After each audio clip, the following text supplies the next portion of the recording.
அன்பானவர்களே, நாம் இந்த கன்வென்ஷனுடைய முதல் நாள் கூட்டத்திலே அழுகையின் பள்ளத்தாக்குகளை நாம் உருவ நடந்து நீரூற்றாக்கிக் கொள்ளுகிறதை குறித்து தியானித்தோம். நேற்றைய தினத்திலே உலர்ந்த எலும்பின் பள்ளத்தாக்குகளை அதிலே உயிர்மீட்சி பெறுவதை குறித்து தியானித்தோம். இன்றைக்கு பகல் வேளையிலே யோசபாத்தின் பள்ளத்தாக்கில் ஜெயம் பெறுதல் என்கிற தலைப்பிலே சில காரியங்களை நாம் தியானிக்க போகிறோம். யோசபாத்தின் பள்ளத்தாக்கிலே ஜெயம் பெறுதல் என்கிறது. இது உண்மையிலே ஒரு தீர்க்க தரிசன மொழி. யோசபாத்தின் பள்ளத்தாக்கு என்பது முதலாவது வசனத்தை வாசிக்கலாம். யோவேல் தீர்க்க தரிசன புத்தகம் 3வது அதிகாரம் முதல் 3 வசனங்களை நான் வாசிக்கும் பொழுது நீங்களும் கவனியுங்கள்.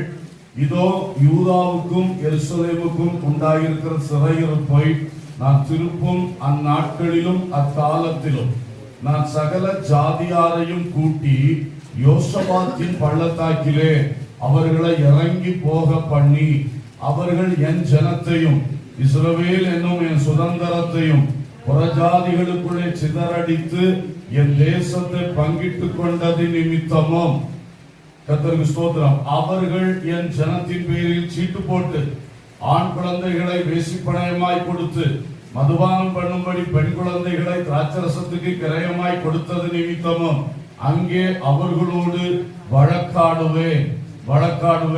12ஆம் வசனம், ஜாதிகள் எழும்பி யோசபாத்தின் பள்ளத்தாக்குக்கு வருவார்களாக, சுற்றிலுமுள்ள ஜாதிகளை நியாயம் தீர்க்க அங்கே நான் வீற்றிருப்பேன். 13-14 வசனங்கள், பயிர் முதிர்ந்தது, அரிவாளை வெட்டி அருங்கள், வந்து இறங்குங்கள், ஆலை நிரம்பி இருக்கிறது, ஆலையின் தொட்டிகள் வழிந்தோடுகிறது, அவர்களுடைய பாதகம் பெரியது. நியாய தீர்ப்பின் பள்ளத்தாக்கிலே ஜனங்கள் திரளாய் இருக்கிறார்கள். நியாய தீர்ப்பின் பள்ளத்தாக்கிலே கர்த்தரின் நாள் சமீபமாய் இருக்கிறது. அல்லேலூயா. யோவேல் தீர்க்கதரிசியை கொண்டு கர்த்தர் இதை உரைத்திருக்கிறார்.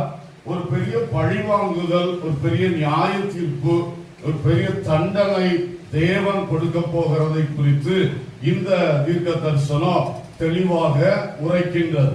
குறிப்பாக ஜாதிகளுக்கு, பல ஜாதிகள், புறஜாதிகளுக்கு தேவன் கொடுக்க போகிறதான ஒரு நியாய தீர்ப்பு என்று சொல்லப்பட்டிருக்கிறது. இதிலே தேவன் வந்து வழக்காடுவேன், அவர் வந்து நியாயம் தீர்ப்பேன், அதற்காக நான் அங்கே காத்திருப்பேன் என்று சொல்லுகிறார். அது கர்த்தருடைய நாள் என்று சொல்லுகிறார். கர்த்தருடைய நாள் என்று ஒரு பெரிய சப்ஜெக்ட் பைபிள்ல இருக்கு. நீங்க உங்களுக்கு வாய்ப்பு வரும்போது படிச்சு பாருங்க. கர்த்தருடைய நாள் என்பது முதல்ல நாம் வாரந்தோறும் கர்த்தரை ஆராதிக்கிற நாள் கர்த்தருடைய நாள் என்று சொல்லப்பட்டிருக்கு. அதுல இருந்து பல குறிப்பிட்ட நாட்களை கர்த்தருடைய நாள்னு சொல்லியிருக்கு. அதுல இந்த நியாய தீர்ப்பு நடக்க போகிற, இந்த பயங்கரமான ஒரு தண்டனை தேவன் வழங்க போற இந்த நாளும் கர்த்தருடைய நாள் என்று பெயர் பெற்றிருக்கிறது. அல்லேலூயா, ஸ்தோத்திரம். அப்ப இதை குறித்து நான் கொஞ்சம் சொல்ல விரும்புகிறேன். முதல்ல யோசபாத் என்கிற பெயர், யோசபாத் என்கிற பெயருக்கு அர்த்தம் யாவே இஸ் ஜட்ஜ், தேவன் நியாயாதிபதியாக இருக்கிறார் என்பதுதான் அந்த பெயர் அர்த்தம். யோசபாத் என்று சொன்னால் தேவன் நியாயாதிபதியாக இருக்கிறார். தேவன் வந்து எல்லாமே அவருடையதுதான். வானம் பூமியும் அதில் உள்ள யாவும் அவருடையவைகள். அதே வேளையில எல்லாத்தையும் நியாயம் தீர்க்கிறதுக்கும் ஒரு ஒழுங்கு வச்சிருக்கிறார். மனுஷனுக்கு ஜீவனை தருகிறார், வாழ்க்கை தருகிறார், வாழ வாய்ப்புகளை தருகிறார், எல்லாம் தந்துட்டு கடைசியில என்ன பண்ணுகிறாரு? நியாயம் தீர்க்கிறார். இது தேவனுடைய ஒரு பிரின்சிபிள். எப்பவுமே அதை செய்வார். பைபிள் நிறைய அதை படிக்கிறோம். அப்போ கர்த்தர் நியாயம் தீர்க்கிறவர் என்கிறது தான் அந்த மொழியில, எபிரேய மொழியில வந்து யோசபாத் என்று. நமக்கு யோசபாத்னு சொன்னா யாரா ஞாபகம் வரும்? ஒரு யூதாவின் ராஜா யோசபாத் இருந்தார், அவர் தான் நமக்கு ஞாபகம் வரும். ஆனா அந்த யோசபாத்துக்கும் இந்த தீர்க்க தரிசனத்துக்கும் எந்தவித தொடர்பும் சம்பந்தமும் இல்லை. அவர் காலத்துல நடந்த யுத்தங்கள் உண்டு. அந்த யுத்தங்களுக்கும் இந்த பள்ளத்தாக்குல நடக்க போற யுத்தத்துக்கு, இந்த நியாய தீர்ப்பின் நிகழ்வுக்கும் அவருக்கும் எந்த சம்பந்தமும் இல்லை. இது வந்து அந்த எபிரேய வார்த்தை யோசபாத் என்று சொன்னா அது வந்து தேவன் நியாயாதிபதி நான் தொடர்ந்து வாசித்த பொழுது கீழே உள்ள வசனத்துல நியாய தீர்ப்பின் பள்ளத்தாக்கு அப்படின்னு சொல்லியிருக்கு. அப்ப அதுல நமக்கு அந்த அர்த்தம் புரியுது. இது யோசபாத்தின் பள்ளத்தாக்குனா என்ன பள்ளத்தாக்கு? நியாயம் தீர்க்கிற பள்ளத்தாக்கு. தேவனே நியாயாதிபதி, அவர் வந்து அந்த பள்ளத்தாக்கை குறிச்சு வச்சிருக்கிறார் ஒரு இடத்த. அதுல வந்து என்ன பண்ண போறாரு? நியாயம் தீர்க்க போறார். அந்த வசனங்கள்ல நம்ம கூர்ந்து கவனிச்சா தெரியும், அவர் வந்து புறஜாதிகளை நியாயம் தீர்க்க அந்த காரியத்தை அவர் தெரிந்து கொண்டிருக்கிறார் என்பதை நாம் அறிய முடியும். இதுல இந்த இடம் ஆண்டவர் வந்து இந்த பள்ளத்தாக்குன்னு சொல்லியிருக்காரு. இத மற்ற பைபிள் வசனங்களோடு நம்ம ஒப்பிட்டு பார்க்கும் பொழுது இதுதான் அர்மகதோன் என்று சொல்லுகிறதான இடம். அர்மகதோன் வெளிப்படுத்தின விசேஷத்துல அதை பற்றி எழுதி. இந்த அர்மகதோன் என்று சொல்லுகிறதான இடம் தான் இந்த யோசபாத்தின் பள்ளத்தாக்கு, நியாய தீர்ப்பின் பள்ளத்தாக்கு என்று இந்த தீர்க்கதரிசியை கொண்டு சொல்லப்பட்ட காரியம். இந்த அர்மகதோன் என்பது எருசலேமுக்கு பக்கத்துல இருக்கு, ஒலிவமலைக்கு பக்கத்துல இருக்கிறது. இது வந்து ஒரு முக்கியத்துவம் வாய்ந்த ஒரு பிளேஸாக இது கடைசி கால சம்பவங்கள் ஆண்டவர் இயேசு வரப்போகிற அந்த காரியங்களை ஒட்டின ஒரு முக்கிய ஒரு இடமாக இது இருக்கின்றது அர்மகதோன். இந்த அர்மகதோனுக்கு பழைய பாட்டுல ஒரு தொடர்பு இருக்கு. மெகிதோ என்று சொல்லி ஒரு பெயரை நம்ம பார்க்கிறோம். குறிப்பாக அந்த தெபோராள், பாராக் என்பவர்கள் சேர்ந்து சிசராவுக்கு விரோதமா யுத்தம் பண்ணாங்க. அந்த யுத்தத்துல உள்ள சில விஷயங்கள் இந்த அர்மகதோன் யுத்தத்துல சிமிலாரிட்டிஸாக நாம ஒப்பிட்டு பார்க்கக்கூடியதா இருக்கிறது. குறிப்பாக பார்த்தா அந்த இடம் மெகிதோ, இது அர்மகதோன், ரெண்டும் கொஞ்சம் தொடர்புடையதாக தெரியும். பல ஆராய்ச்சியாளர்கள் அதை தொடர்படுத்தி பேசுகிறார்கள். ஆராய்ச்சியாளர்கள் பல கருத்துக்களை உதிர்ப்பார்கள், உங்களுக்கு தெரியும். பலர் வந்து அந்த மெகிதோவும் இந்த இடத்துல தான் இருந்தது அப்படி சொல்றாங்க. இன்னொன்னு, அதுல ஒரு ஸ்பெஷல் வார்த்தை வரும். அந்த யுத்தத்துல நட்சத்திரங்கள் தங்கள் அயனங்களில் இருந்து சிசராவோடு யுத்தம் பண்ணின. யுத்தம் பண்ணது யாரு? தெபோராலும் பாராக்கும் அவங்க கூட்டத்தினர் தான் யுத்தம் பண்ணாங்க. ஆனா கூட ஒரு ஸ்டார் வார்ஸ் நடந்திருக்கிறது. அமெரிக்க தேசத்துக்காக இடக்காலத்துல ஸ்டார் வார்ஸ்னு ஒரு திட்டத்தை கொண்டு வந்தாங்க. அந்த ஸ்பேஸ்ல யுத்தம் பண்றது, சேட்டலைட்ஸ் வச்சு பண்றது, அந்த மாதிரிலாம் அவங்க ஸ்டார் வார்ஸ் அப்படின்னு ஆரம்பிச்சாங்க. உண்மையில ஸ்டார் வார் எங்க நடந்தது? அன்னைக்கு அந்த தவறாளுக்காக, அந்த பாராட்டுக்காக ஜெயம் தரும்படி நட்சத்திரங்கள்னா தேவ தூதர்களை குறிக்குது. நட்சத்திரங்கள் எல்லாம் தேவ தூதர்கள் அல்ல. சில தீர்க்க தரிசன மொழியில நட்சத்திரங்கள் என்பது யாரை குறிக்குது? தேவ தூதர்களை குறிக்கிறது. பூமியில் இருக்கிற ஊழியக்காரங்களுக்கும் சில சமயம் நட்சத்திரங்கள் என்று சொல்லி ஆண்டவர் செஞ்சிருக்காரு, தீர்க்க தரிசன மொழியில பேசியிருக்காரு. அப்போ அந்த நட்சத்திரங்கள் தேவ தூதர்கள் வானத்திலிருந்து சிசரா என்கிற அந்த எதிராளிக்கு விரோதமா என்ன பண்ணியிருக்காங்க? யுத்தம் செய்திருக்காங்க. சோ இது வெறும் மனுஷன் செய்த யுத்தம் அல்ல, தேவனும் இணைந்து நின்று செய்த ஒரு பெரிய யுத்தம். அல்லேலூயா. அது ஒரு புகழ் வாய்ந்த யுத்தமாக இருக்கிறது. அது இந்த பிளேஸ்ல நடந்திருக்கு. இப்போ இனி இயேசு கிறிஸ்து அந்த இடத்துல இறங்கி தான் யுத்தம் பண்ண போகிறார். அல்லேலூயா. அதுவே ஓரளவுக்கு அந்த மெகிதோவின் யுத்தத்தை, அந்த சிசராவை வீழ்த்தின யுத்தத்தை கொஞ்சம் கம்பேர் பண்ண முடியும். யோசபாத்துக்கும் இதுக்கும் சம்பந்தம் இல்லை. அப்போ அந்த பெயர் அர்த்தத்தை நாம் பார்த்தோம். இரண்டாவதாக தேவனின் நியாய தீர்ப்புகளை குறித்து சற்று சொல்லும்படியாய் விரும்புகிறேன். இந்த நியாய தீர்ப்பு சொல்வது இனி நடக்க போறது. இது உலகளாவிய நியாய தீர்ப்பு. உலகத்தில் இருக்கிற எல்லா பிரஜாதி நாடுகளுக்கும் தேவன் கொடுக்க போற ஒரு நியாய தீர்ப்பு. ஆனா தேவன் அன்னைக்கு தான் நியாய தீர்ப்பு கொடுப்பார்னு கிடையாது. இப்பமே உலகத்துல குறுக்கிட்டு நிறைய நியாய தீர்ப்புகளை பண்ணிட்டே தான் இருக்கிறார். தனி மனிதர்களுக்கு அவர் என்ன பண்றாரு? நியாய தீர்ப்பு கொடுக்கிறார். தனி மனிதர்களுக்கு நியாய தீர்ப்பு கொடுத்துட்டு தான் இருக்கிறார். சவுல் ராஜா தேவனுக்கு கீழ்ப்படியாம போனா அவனுக்கு நியாய தீர்ப்பு கொடுத்தார். கில்போவா மலையில பெலிஸ்தர் கையினால வெட்டொண்டு சாகிறதுக்கு அவனுக்கு ஒரு நியாய தீர்ப்பு வந்தது. யூதாஸ் இயேசுவை காட்டி கொடுத்தான். எத்தனை நாள் வாழ்ந்தா? அவனுக்கு உடனே செல்ஃப் இம்போஸ்ட் ஜட்ஜ்மெண்ட் மாதிரி அவனே போய் தற்கொலை பண்ணிட்டு செத்து போனான். இது மாதிரி நிறைய பேரை நம்ம பார்க்கிறோம். ஆண்டவர் பிரியமில்லா செய்தவர்கள் அவங்களுக்கெல்லாம் குறுக்கிட்டு இடையில என்ன பண்றாரு? நியாய தீர்ப்பு கொடுக்கிறார். சோ தனி மனித வாழ்க்கைக்கு ஆண்டவர் வந்து ஆசீர்வாதங்களை, வாய்ப்பு வசதிகளை எல்லாம் தருவதோடு நான் தந்ததை வச்சு நீ என்ன செய்தான்னு என்ன பண்றாரு? நியாயம் தீர்க்கிறார். ஆகவே நாம் அந்த நியாய தீர்ப்புக்கு பயந்து தேவனுக்கு பிரியமாக வசனத்தின் சட்டத்தின்படி ஒழுங்கின்படி வாழ எப்பொழுதும் பிரயாசப்பட வேண்டும். அல்லேலூயா. இதே மாதிரி ஃபேமிலிஸ்க்கு ஜட்ஜ்மெண்ட் உண்டாயிருக்கு. குடும்பங்களுக்கு ஆண்டவர் நியாயம் தீர்த்திருக்கிறார். ஏலி குடும்பத்துல ஆண்டவர் பயங்கர நியாய தீர்ப்பு பண்ணிட்டார். அவர் பிரதான ஆசாரியரா இருந்தார், பெரிய நியாயாதிபதியா இருந்தார். ஆனா அவரும் அவருடைய பிள்ளைகள் தப்பு செஞ்சாங்க, பிள்ளைகளை இவர் சரியா எச்சரிக்கல என்ற ஆண்டவருக்கு அது திருப்தியா இல்ல. அவர் கோபம் வந்தது. கடைசியில என்னாச்சு, அந்த குடும்பமே அழுகி போச்சு. அந்த மாதிரிதான் நடக்குது. சவுல் குடும்பம் அப்படித்தான். சவுல் குடும்பத்துக்கும் தாவீது குடும்பத்துக்கும் போராட்டம் இருந்து கொண்டே இருந்தது. கடைசியில சவுல் குடும்பம் இல்லாம போச்சு, தாவீது குடும்பம் எழும்பி வந்துச்சு. அல்லேலூயா. குடும்பங்களுக்கும் கர்த்தர் பல வேளைகள்ல என்ன பண்றாரு, நியாய தீர்ப்பு கொடுக்கிறார். அப்ப நம்ம குடும்ப வாழ்க்கையிலும் தேவனுக்கு பயந்து வாழணும். கணவன் மனைவி குடும்பம்னா என்ன, ஒருத்தர் தனி மனுஷனா இருக்கிறாரு, அவர் என்ன கல்யாணம் ஆகுதோ அப்ப கணவன் மனைவி என்கிற உறவு வந்துருது. அப்ப குடும்ப வாழ்க்கை ஸ்டார்ட் ஆயிடுது. அடுத்து அவங்களுக்கு ஃபர்ஸ்ட் பிள்ளை எப்ப பிறக்குதோ உடனே என்ன ஆச்சு, இப்போ பெற்றோர் பிள்ளை என்கிற அடுத்த உறவு என்ன செய்தாச்சு, ஸ்டார்ட் ஆயிடுச்சு. அதுக்கப்புறம் ரெண்டாவது பிள்ளை என்னைக்கு பிறக்குதோ அன்னைக்கு அந்த பிள்ளைக்கும் மூத்த பிள்ளைக்கும் சகோதர உறவு என்ன செய்தாச்சு, ஸ்டார்ட் ஆயாச்சு. இந்த 3 உறவு தான் குடும்பத்துக்குள்ள இருக்கும். கணவன் மனைவி உறவு, பெற்றோர் பிள்ளை உறவு, அடுத்தது சகோதர உறவு. இது 3 சேர்ந்ததான் ஒரு ஃபேமிலி. அப்ப இந்த ஃபேமிலிஸ்க்கு இப்ப எல்லாருக்கும் இந்த வாய்ப்பு இல்லையே. சில கல்யாணம் கூட ஆக மாட்டேங்குது, தேடி தேடி பாக்குறா கிடைக்க மாட்டேங்குது, அப்படியெல்லாம் இருக்குது. அப்போ உங்களுக்கு கல்யாணம் ஆயிருக்குன்னா அந்த தேவன் உங்களுக்கு தந்த மனைவி, தேவன் உங்களுக்கு ஏற்படுத்தி தந்த கணவன். அப்ப தேவன் தந்தத நல்ல முறையில நடந்து கொள்ளணும், நடத்தணும். ஏன்னா அவர் ஒரு நாள் கணக்கு கேட்பார். அல்லேலூயா. உங்களுக்கு தெரியும், இயேசு சொன்ன ஓமையில நிறைய ஓமை. என்ன ஓமைனா, எஜமான் கணக்கு கேட்கிற ஓமைகள். சரிதானே? தாளந்து கணக்கு கேட்பாரு, திராட்சை தோட்டத்தில் உள்ள வரத்து கணக்கு கேட்பாரு, நிறைய கணக்கு கேட்பு இருக்கு. அப்ப நம்ம we are accountable to God என்பதை ஒரு பொழுதும் மறக்க கூடாது. நம்ம பர்சனல் லைஃபுக்கும் அக்கௌண்டபிலிட்டி இருக்கு. நம்ம ஆண்டவருக்கு அக்கௌண்டபிள்.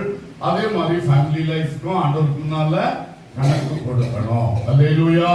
கணவனே உங்கள் மனைவியை எப்படி நடத்துறீங்க, ஒரு நாள் அவர் கணக்கு கேட்பார். மனைவியும் கணவனோடு எப்படி நீங்க வாழ்றீங்க, ஒரு நாள் கணக்கு கேட்பார். பெற்றோர் கணக்கு கேட்பார், பிள்ளைகளுக்கு கணக்கு கேட்பார், சகோதரங்களுக்கு கணக்கு கேட்பார். அல்லேலூயா. காயின்கிட்ட என்ன கேட்டார், உன் சகோதரனாகிய ஆபேல் எங்கேன்னு கேட்கிறார். அவன் என்ன சகோதரனுக்கு நான் காவலாளியான்னு ஒரு மாதிரி எடுத்தறிஞ்சு பேசுறான். ஆண்டவர் விடல. உன் சகோதரன் நீ பொறுப்பு. என்ன செய்தா, நீயே அவனை என்ன பண்ணிட்டு கேட்போம், கொண்டு போட்டிருக்க. அப்போ ஆண்டவர் அவனை விடல, அவனுக்கு சாபம் கொடுத்தார். கர்த்தருக்கு ஸ்தோத்திரம். அவர் சொன்னா, அந்த தண்டனை என்னால தாங்க முடியலையான்னு சொன்னான். அந்த அளவுக்கு தண்டிச்சார். அல்லேலூயா. அதனால எல்லா உறவுகளுக்கும் ஆண்டவர் இந்த உறவுகள் எல்லாம் ஏற்படுத்தி தரும்போது சந்தோஷம். இந்த உறவுகளால் நமக்கு நிறைய நன்மைகள் இருக்கிறது, உதவிகள் இருக்கிறது. அதே வேளையில நமக்கு பொறுப்பும் கடமையும் இருக்கிறது. அதை கரெக்டா செய்யணும். இல்லாட்டா அவர் என்ன பண்ணுவார், கணக்கு கேட்பார். சிலர் உள்ளுக்கே கணக்கு கேட்டு போராடிட்டு இருக்காங்க. கணவன் மனைவிக்குள்ள, பிள்ளைகள் பெற்றோருக்குள்ள போராட்டம் நடக்கு. சிலருக்கு அது ஒண்ணு இல்ல, வாயில்லாத பூச்சியா. சிலர் எல்லாம் சகிச்சு பொறுத்து அப்படியே போறாங்க. ஆனா அதுதான் ரொம்ப டேஞ்சர். நாளைக்கு அவங்க சகிச்சு பொறுத்து போயிடுவாங்க, அவர் சகிச்சு பொறுத்துட்டு இருக்க மாட்டார். அவர் நியாயாதிபதி. அல்லேலூயா.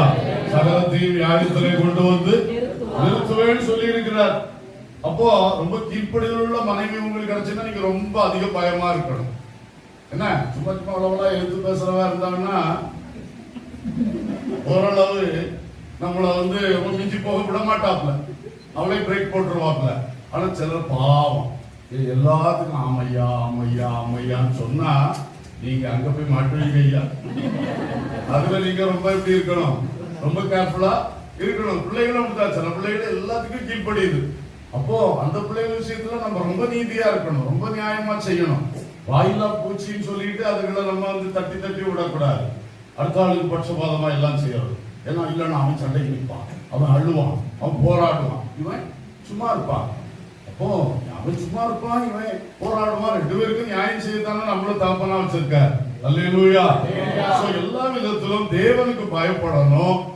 நீதி நியாயமா வசனத்தின் நீதிய நாம படிச்சு அறிஞ்சு ஆவியானவர் நமக்கு போதிச்சு தர்றத அதை மனசுல வச்சு அதை வச்சுதான் அந்த தேவ நீதியை நம்ம அறிய முடியும். இல்லாம வெறும் அறிவு கொண்டு படிச்சு அறிய முடியாது. ஆவியானுடைய உதவியோடு வசனங்களை விளக்கி தர்றாரு. அதை புரிஞ்சுக்கிட்டு அந்த நீதியில நடத்தணும். அல்லேலூயா. அப்புறம் பட்டணங்களை நியாயம் தீர்த்ததை பைபிள்ல படிக்கிறோம். தனி மனிதன், குடும்பம், அப்புறம் பட்டணங்கள். சோதோம் கொமோரா பட்டணம் எவ்வளவு எச்சரித்து பார்த்தார். ரொம்ப மிதமிஞ்சு போயிட்டாங்க. ஓரின சேர்க்கை என்கிற பாவத்துல ரொம்ப பயங்கரமா போயிட்டான். அந்த காலத்திலே அவர் கடைசியில அக்கினியும் கந்தகமும் இறங்கும்படி செய்து அந்த 2 பட்டணங்களை என்ன பண்ணி போட்டாரு? அழிச்சு போட்டாரு. அதன் மத்தியில ஒரு லோத்து இருக்கிறான், அவனை மட்டும் காப்பாத்தி விட்டாரு. நீதியா செய்வார். அல்லேலூயா, ஸ்தோத்திரம். ஆகவே பட்டணங்களுக்கும் நியாய தீர்ப்பு இருக்கிறது. இன்னைக்குள்ள பட்டணங்கள் எப்படி போயிட்டு இருக்கு பாருங்க. ஆனா எல்லாத்துக்கும் என்ன உண்டு? கண்டிப்பாக நியாய தீர்ப்பு உண்டு. அவர் முன்னால யாருமே தப்பி போக முடியாது. அல்லேலூயா. நினிவேக்கு ஒரு பயங்கர நியாய தீர்ப்பு வந்தது நமக்கு தெரியும். ஆனா யோனா தீர்க்கதரிசியை அனுப்பி அவங்க அந்த வார்த்தையை ஏற்றுக்கொண்டு மனம் திரும்பினாங்க, உபவாசித்தாங்க. அதனால அந்த நியாய தீர்ப்புல இருந்து கர்த்தர் அவங்களை விடுவித்து அவங்களை தண்டிக்காம விட்டார். அல்லேலூயா. அப்படியும் இருக்கிறது. அடுத்தது தேசங்களுக்கு இருக்கிறது. தேசங்கள் அப்ப ஆண்டவர் உருவாக்கின தேசம் இஸ்ரவேல் தேசம். அதுக்கே நியாய தீர்ப்பு கொடுத்தார். நியாய தீர்ப்பு கொடுத்து அசீரியனுடைய கையில கொடுத்து அவன் இவங்களை சிதறடிச்சு போட்டான். இன்னைக்கு வரைக்கும் அந்த சிதறடிப்புல இருந்து அவங்க சரியா என்ன செய்யல, மீண்டு எழும்பவே இல்லை. இனி ஆண்டோட 1000 வருஷ அரசாட்சியில தான் அவங்க ஃபுல்லா திரும்ப ஒன்று சேர்க்கப்பட முடியும். அல்லேலூயா. இப்போ உலக நாடுகள்ல பல ஜாதிகளுக்குள்ள மிக்ஸ் ஆகி கிடக்கக்கூடிய அந்த பழைய இஸ்ரவேலர்கள் அவங்க தங்களுடைய கோத்திர ஹிஸ்டரியை கண்டுபிடிச்சு அவங்க அப்ளை பண்ணி இஸ்ரவேலுக்கு போயிட்டு இருக்காங்க. சிலருக்கு அதை வாய்ப்பு கொடுக்கறாங்க. பல இடங்களுக்கு இந்தியாவில் கூட சில மாநிலங்கள்ல இருந்து போயிட்டு இருக்கிறாங்க. அப்படி நடக்குது. ஆனா அது பூர்ணமா இப்ப நடக்க முடியல. அவ்வளவு தூரம் ஸ்கேட்டர் பண்ணி விட்டுட்டாரு தன்னுடைய சொந்த ஜனத்தை. அல்லேலூயா. நியாய தீர்ப்புல பட்சபாதமே அவருக்கு கிடையாது. தன் ஜனம்னு அந்நிய ஜனம்னு கிடையாது. எல்லாருக்கும் நீதியாய் செய்வார். யூதா என்கிற ஒரு கூட்டம். ஏன் யூதா இஸ்ரவேல் ஆச்சு உங்களுக்கு தெரியும். ரெகோபெயாம் காலத்துல 2ஆ பிரிஞ்சிருச்சு. 10 கோத்திரம் ஒரு சைடும் 2 கோத்திரம் ஒரு சைடுமா மாறிடுச்சு. அது 10 கோத்திரம் தான் இஸ்ரவேல். எப்ராயிமர், சமாரியர் என்று அழைக்கப்பட்டவங்க. அவங்கள தான் அசீரியன் கையில கொடுத்து சிதறடிச்சார். அப்புறம் அதை காட்டி இவங்களை எச்சரித்தார். நீ ஒழுங்காரு, நீ நல்லா இரு. இவங்களும் கடைசியில தப்பு செய்தாங்க. அப்புறம் கடைசியில் இவங்களை பாபிலோன் நேபுகாத்நேச்சர் கையில இவங்களை கொடுத்தார். அவன் சிறை பிடித்து கொண்டு போனா 70 வருஷம் இந்த யூதர்கள் சிறையிருப்பில் இருந்தார்கள். அல்லேலூயா. அப்ப எல்லாருக்குமே ஆண்டவர் நியாய தீர்க்கிறார். எவரிடத்தில் அதிகமாய் கொடுக்கப்படுகிறதோ அவனிடத்தில் அதிகமாய் கேட்கப்படும் சொல்லி இருக்கிறார். பல நியாயங்களை ஆண்டவர் வைத்து இவைகளை செய்கிறார். முழு மனுக்குலத்துக்கும் நியாய தீர்ப்பு வச்சிருக்கிறார். ஆதாமை படைத்தவர், அவர் சர்வலோகத்தின் நியாயாதிபதி, முழு மனுக்குலத்தின் நியாயாதிபதி. ஏற்கனவே நோவா காலத்துல அவருக்கா செஞ்சு காட்டிட்டார். நோவா காலத்துல நோவா குடும்பம் 8 பேரை மட்டும் பிழைக்குள்ள போக சொல்லிட்டு மற்ற அத்தனை முழு மனுக்குலத்தையும் ஜல பிரளயத்தினாலே அழித்தார். பெரிய ஒரு நியாய தீர்ப்பு உண்டானது. இனி அடுத்தது கடைசி நியாய தீர்ப்பு. அக்கினி கடலை ரெடி பண்ணி வச்சிருக்கிறார். அல்லேலூயா. லேக் ஆஃப் ஃபயர், அக்கினி கடல். அங்கே அவியாத அக்கினி இருக்கும். அந்த அக்கினி ஒரு நாளும் அவிந்து போகாது. பயங்கரமான அக்கினியை ரெடி பண்ணி அதுல இனி கடைசியில எல்லா தேவனுக்கு கீழ்ப்படியாத பாவிகளையும் தூக்கி போட போறார். அல்லேலூயா. சோ அது ஜலப்பிரளயத்தின் தண்ணீர் தண்டனை மட்டும் இல்ல, இனி அக்கினி தண்டனை முழு மனுக்குலத்துக்கு நியாய தீர்ப்பாக கர்த்தர் வைத்திருக்கிறார். சரி, இப்பொழுது கடைசி கால சம்பவங்களை குறித்து ஒரு சின்ன அவுட்லைன் நாம பார்த்துக் கொள்வோம். ஸ்தோத்திரம். ஏன் இவைகளை உங்களுக்கு சொல்லுகிறேன்? நாம் கிறிஸ்துவை பின்பற்றுகிற அவருடைய சீஷர்கள் இனி நடக்க போற சம்பவங்கள் நமக்கு நன்றாக தெரிந்திருக்கணும். அப்ப நமக்கு தேவ பயம் அதிகமாக இருக்கும். தேவ வசனங்களை நாம் இன்னும் விசுவாசிப்போம். கர்த்தருக்கு விரோதமாய் பாவம் செய்ய பயப்படுவோம். அல்லேலூயா. கர்த்தரை விட்டு விலக பயந்து நாம கரெக்டா லைன்ல இருப்போம். அதனாலதான் அடிக்கடி இவைகளை உங்களுக்கு சொல்லுவது. ஆகவே இனி நடக்க போற சம்பவங்கள் இது எல்லாமே இந்த நியாய தீர்ப்புடைய பல ஒரு செக்ஷன்ஸ் என்று தான் சொல்ல முடியும். ஒரு கட்டமா வச்சிருக்கிற கடைசி கால சம்பவங்கள்னு அது மாதிரி எழுதிய கையில தந்துட்டார். பைபிள்ல எல்லாத்தையும் எழுதி நம்ம கையில தந்து மனுஷனே நீ படிச்சுட்டு நீ கர்த்தருக்கு பயந்து ஒழுங்கா இரு. அது படிச்சுட்டுமே நம்ம என்ன செய்ய மாட்டேங்கிறோம், சரியா இருக்க மாட்டேங்கிறோம். அதுதான் ரொம்ப சங்கடத்துக்குரிய காரியம். இவ்வளவு தூரம் இனி என்ன நடக்க போகுதுன்னு உள்ளத கர்த்தர் தெளிவா எழுதி தந்திருக்கிறார். எஸ்கட்டாலஜிக்கல் ஈவென்ட்ஸ், கடைசி கால சம்பவங்கள். இந்த உலகம் கிருபையின் காலத்துல ஓடிக்கிட்டே போயிட்டே இருக்க நாள் வருஷங்கள் இப்படி ஒரு மாசம் தாண்டிச்சுன்னா ஒரு வருஷம் கூட போயிடும். இப்பதான் தொடங்கின மாதிரி இருந்து 2025 டக்குன்னு போக போகுது. இப்படிதான் ஃபாஸ்டா போயிட்டு இருக்கு. நம்மளும் ரொம்ப பிஸியா போயிட்டு இருக்கோம். ஆனா என்னைக்கு இப்படி போயிட்டு இருக்காது. அல்லேலூயா. திடீரென்று இயேசு வருவா. அல்லேலூயா. அதுதான் இந்த கடைசி கால சம்பவத்துக்கு ஆரம்பமான ஃபர்ஸ்ட் நிகழ்ச்சி. அந்த நிகழ்ச்சி நடந்துட்டுன்னா அதுக்கு பிறகு டைம் ஃப்ரேம் இருக்கு பைபிள்ல. 7 வருஷம் இது நடக்கும், 1000 வருஷம் இது நடக்கும், இது நடக்கும் எழுதப்பட்ட வருஷ கணக்கு இருக்கு. இப்போ அந்த வருகை மட்டும் அப்படி எக்ஸ்டென்ஷன் ஆகி போயிட்டே இருக்கு. கிருபையின் காலம் இதுக்கு ஒரு கால அளவா ஆண்டவர் என்ன பண்ணல, நியமிக்கல. நாம தான் சின்ன பிள்ளையா பிறந்த போயே பிரசங்கம், கன்வென்ஷன், கடைசி பிரசங்கம் என்னதுதான் வருகை பிரசங்கம் தான். சிலர் கேட்க வச்சு என்னையா எங்க தாத்தா காலத்துல இருந்தே வருகிறார் சொல்றீங்க, எங்கய்யா வருகிறார்? அப்படி சிலர் நிர்விசாரமா போயிட்டாங்க. இப்போ ஆனா யார் நிர்விசாரமா போனாலும் வருகிறவர் இனி தாமதம் பண்ணா கண்டிப்பாக என்ன செய்வார், வருவார். அல்லேலூயா. அப்ப அவர் திடீர்னு வருவார். அந்த வருகையை பற்றி பைபிள் சொல்லுது ராப்சர், எடுத்துக்கொள்ளப்படுதல் என்கிற ஒரு வார்த்தை தான் பைபிள்ல இருக்கு. நம்ம அதுக்கு அவருடைய அந்த இதுகளை நம்ம சத்தியத்துல படிச்சு அறிஞ்சதுனால ரகசிய வருகைன்னு ஒரு பேர் நம்ம கொடுத்துருக்கோம்.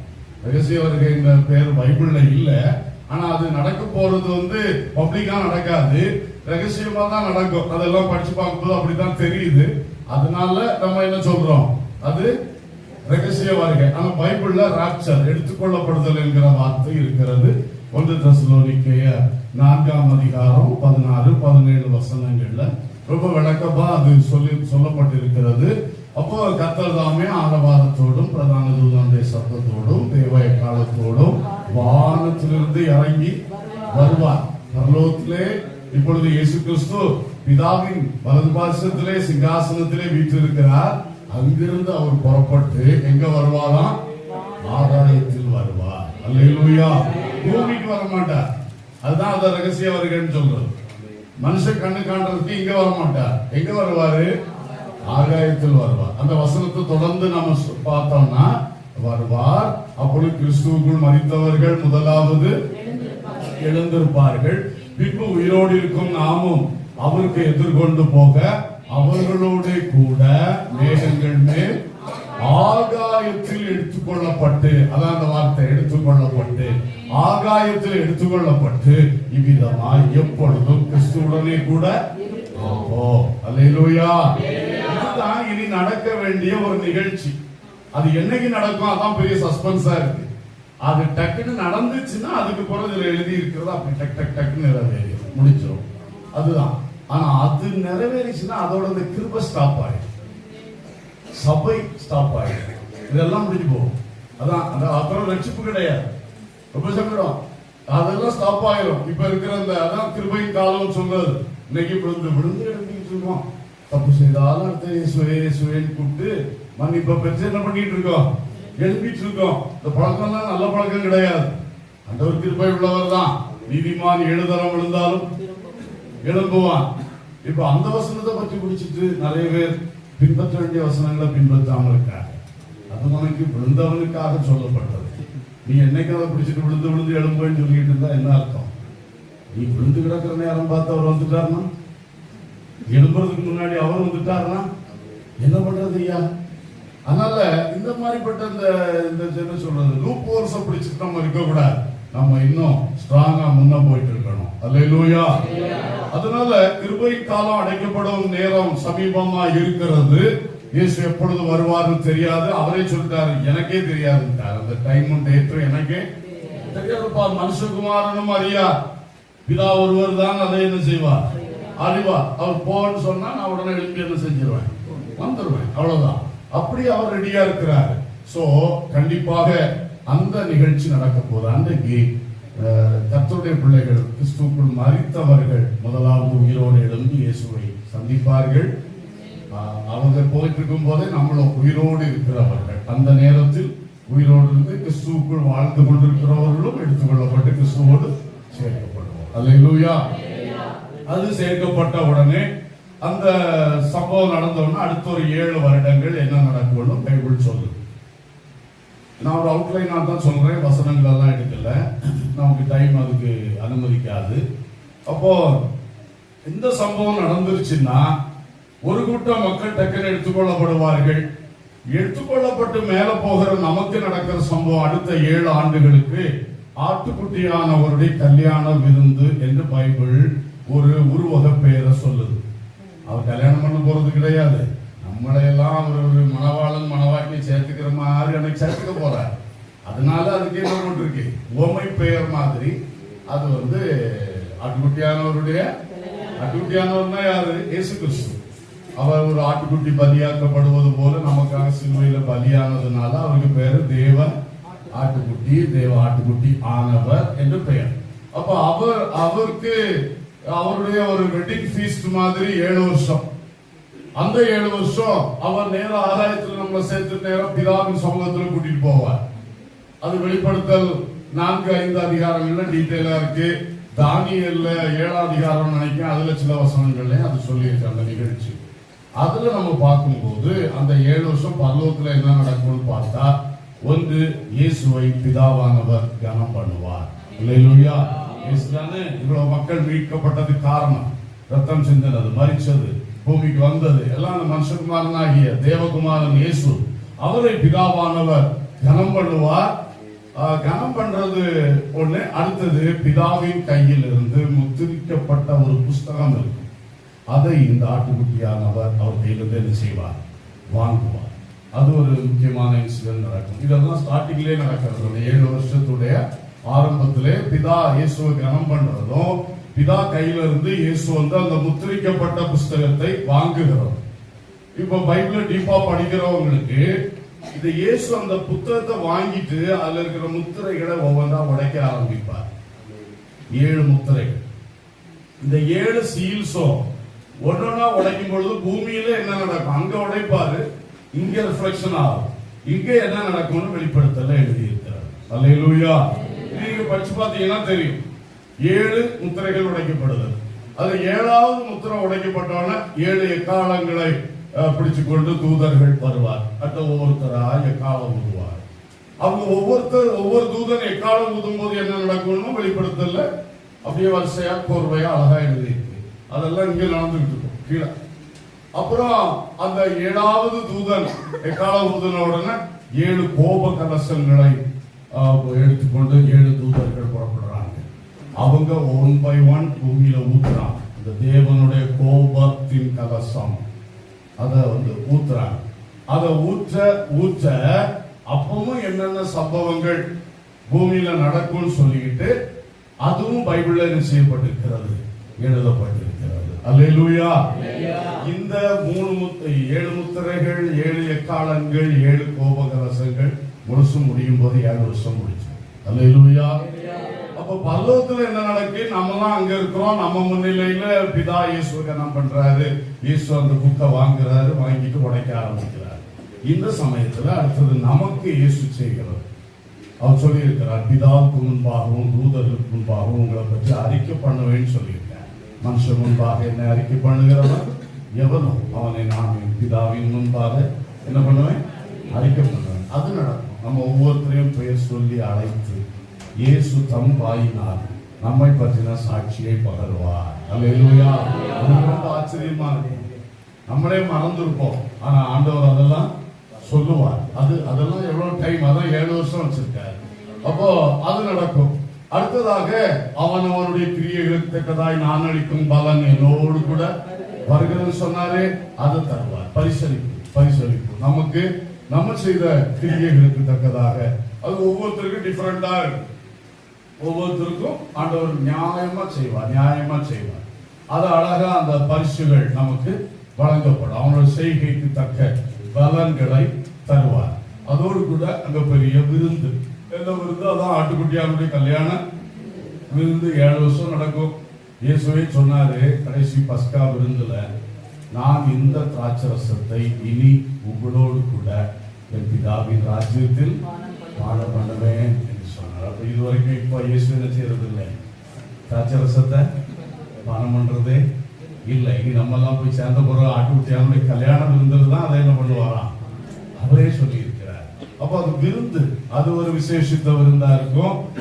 அந்த விருந்து நடந்துகிட்டே இருக்கும். இப்படி 7 வருடங்கள் நேரம் போறதே தெரியாம சந்தோஷமா இருப்போம். பைபிள் பல வசனங்களை இந்த 7 வருஷ அந்த ஆட்டுக்குட்டியான கல்யாண விருந்துக்கு இணைத்து சொல்லுது. நம்முடைய கண்ணீர் யாவையும் அவர் துடைப்பார்னு சொல்லியிருக்கு. ஊற்றுக்கலண்டையில நம்மை நடத்துவார்னு சொல்லியிருக்கு. பல பல அழகான சம்பவங்கள் சொல்லியிருக்கு. இதெல்லாம் அங்கே நிறைவேறும். அதே 7 ஆண்டுகள் இயேசு வந்தாச்சு, மக்களை ஆகாயத்துல சேர்த்து கொண்டு போயாச்சு. உடனே இங்கே அந்தி கிறிஸ்து எழும்புவான். வலுசர்ப்பம் என்கிற பிசாசானவர் ஆதி ஏதேன் தொட்டே மனுக்குலத்தோடு கிரியை செய்து கொண்டிருக்கிறவன், அவன் உடனே போய் ஒருத்தனை அபிஷேகம் பண்றான். அவன் ஒரு அரசியல் தலைவனாக இருப்பான். அவனை இவன் அபிஷேகம் பண்ணோன்னு அவனுக்கு பயங்கர பவர் வருது. அது அரசியல் தலைவர்களை அபிஷேகம் பண்றது யாரா இருக்குது சொல்ல உங்களுக்கு பயமா இருக்கு. கர்த்தர் அபிஷேகம் பண்ணி வைக்கிறார் தாவீது ராஜா போன்றவர்களை. ஆனா சவுல யார் அபிஷேகம் பண்ணது? சவுல யார் அபிஷேகம் பண்ணது? ஆமா, கர்த்தர் தானே. சாமுவேல வச்சு என்ன பண்ணார், அபிஷேகம் பண்ணார். கொஞ்ச நாள் கழிச்சு பிசாசு வந்து அபிஷேகம் கொடுத்துட்டு போயிட்டான். அவன் அந்த அபிஷேகம் வந்தவனும் பொறாம பிடிச்சவனா மாறிட்டான். அப்ப கர்த்தருடைய அபிஷேகத்தை இழந்து இப்போ கடைசியில் பொல்லாத ஆவி வந்து ஆடவே ஆரம்பிச்சிருச்சு அவனுக்கு. அந்த அளவுக்கு இருந்தான். இதுதான் இன்னைக்கு பல உலக தலைவர்களுக்கு நடக்கிற பரிதாபம். கர்த்தர் ஏற்படுத்தி வைக்கிறார். நல்ல ஆளு, நல்ல உண்மையா இருக்கிறான், தாழ்மையா இருக்கிறான்னு ஆண்டவர் பொறுப்பை கொடுக்கிறாரு. அந்த பக்கமா அந்த வலுசர்ப்பமாகிய பிசாசு வந்து தன்னுடைய அபிஷேகத்தை என்ன செய்யலாம் கொடுத்துரும். அவனுக்கு ஊரே மாறிடுது. அநேக தலைவர்கள், பெரிய சர்வாதிகாரிகள் ஆரம்பத்தில் பேசின வார்த்தைகளை நீங்க பாத்தீங்கன்னா அவ்வளவு தாழ்மையா பேசுவார்கள், அவ்வளவு எல்லாரோடு பணிவா நடப்பார்கள். போக போக யாரா மாறிடுறான், ஒருத்தனையும் மதிக்காதவனா எல்லாரையும் உத்தரவுப்படுத்துறவனா மாறுறான். அதே மாதிரிதான் அவனை இந்த வலுசர்ப்பம் அபிஷேகம் பண்ணி அவனை பெரிய ஆள் ஆக்கிடுவான். அவனுக்கு கூட ஒரு ரிலீஜியஸ் லீடர், ஒரு மத தலைவர், அவனுக்கு கள்ள தீர்க்கதரிசின்னு பைபிள் பெயர் சொல்லுது. இந்த அரசியல் தலைவனும் இந்த மத தலைவனும் 2 பேரும் ஒண்ணு சேர்ந்துக்கிட்டு இந்த வலுசர்ப்பம் மூணும் சேர்ந்த ஒரு திருத்துவம், இந்த கூட்டணி இதுதான் 7 வருஷம் பூமியிலே அரசாள போகிறது. அல்லேலூயா. இவங்க அரசாண்டாங்கன்னா அவங்க இஷ்டத்துக்கு விடல. நான் நேரமே சொன்னேன், அந்த புக்கு அவர் உடைப்பாரு முத்திரைகளை, அதுல என்ன இருக்கோ வெளிப்படுத்தல என்ன எழுதி இருக்கோ அதுதான் நடக்குமே தவிர அதுக்கு மேல அந்தி கிறிஸ்துவுக்கு இஷ்டத்துக்கோ வலுசர்ப்பத்துக்கு இஷ்டத்துக்கும் நடக்காது. ஆண்டவர் எழுதி வச்சதை இவனை செயல்படுத்திட்டு இருப்பான். அல்லேலூயா. ஆனால் அதிலே அந்த 7 வருஷத்தை நம்ம பார்க்கும்போது முதல் 3 வருடங்கள் 3.5 வருடங்களும் இரண்டாவது 3.5 வருடங்களுமாக அதை 2ஆ பிரிச்சு பைபிள் சொல்லியிருக்கு. முதல் உள்ளதை உபத்திர காலம் என்றும் 2வது உள்ளதை மகா உபத்திரவ காலம் என்றும் சொல்லி இருக்கிறது. அப்போ முதல் உள்ளதுல வந்து யூதர்களுக்கு கொஞ்சம் அனுகூலங்கள் இருக்கும். யூதர்கள் கூட இந்த அந்தி கிறிஸ்து தான் மேசியான்னு நம்பிடுவாங்க. ஒரு கட்டத்துல நம்பி அவனோட ஒப்பந்தம் பண்ணி அவனோட கூட நிற்பாங்க. அவன் எருசலேமில் அவன் பெரிய ஆளாக இருப்பான். அப்படியெல்லாம் போயிட்டு இருக்கும் முதல் 3.5 வருஷங்கள். 2வது 3.5 வருஷத்துலதான் யூதர்கள் இவனை கண்டுபிடிச்சுப்பாங்க. இவன் மேசியா அல்ல, இவன் பயங்கரமான பிசாசு, இவன் வந்து போயிட்டு கோயில்ல எருசலேம் தேவாலயத்தில் தானே தேவன் வந்து தன்னை வெளிப்படுத்துவான், பலிமுறைமைகளை அழிப்பான். அப்பதான் யூதர்களுக்கு புத்தி வரும். உடனே அவர்கள் கண்டுபிடிச்சிருவார்கள், எதிர்ப்பார்கள்.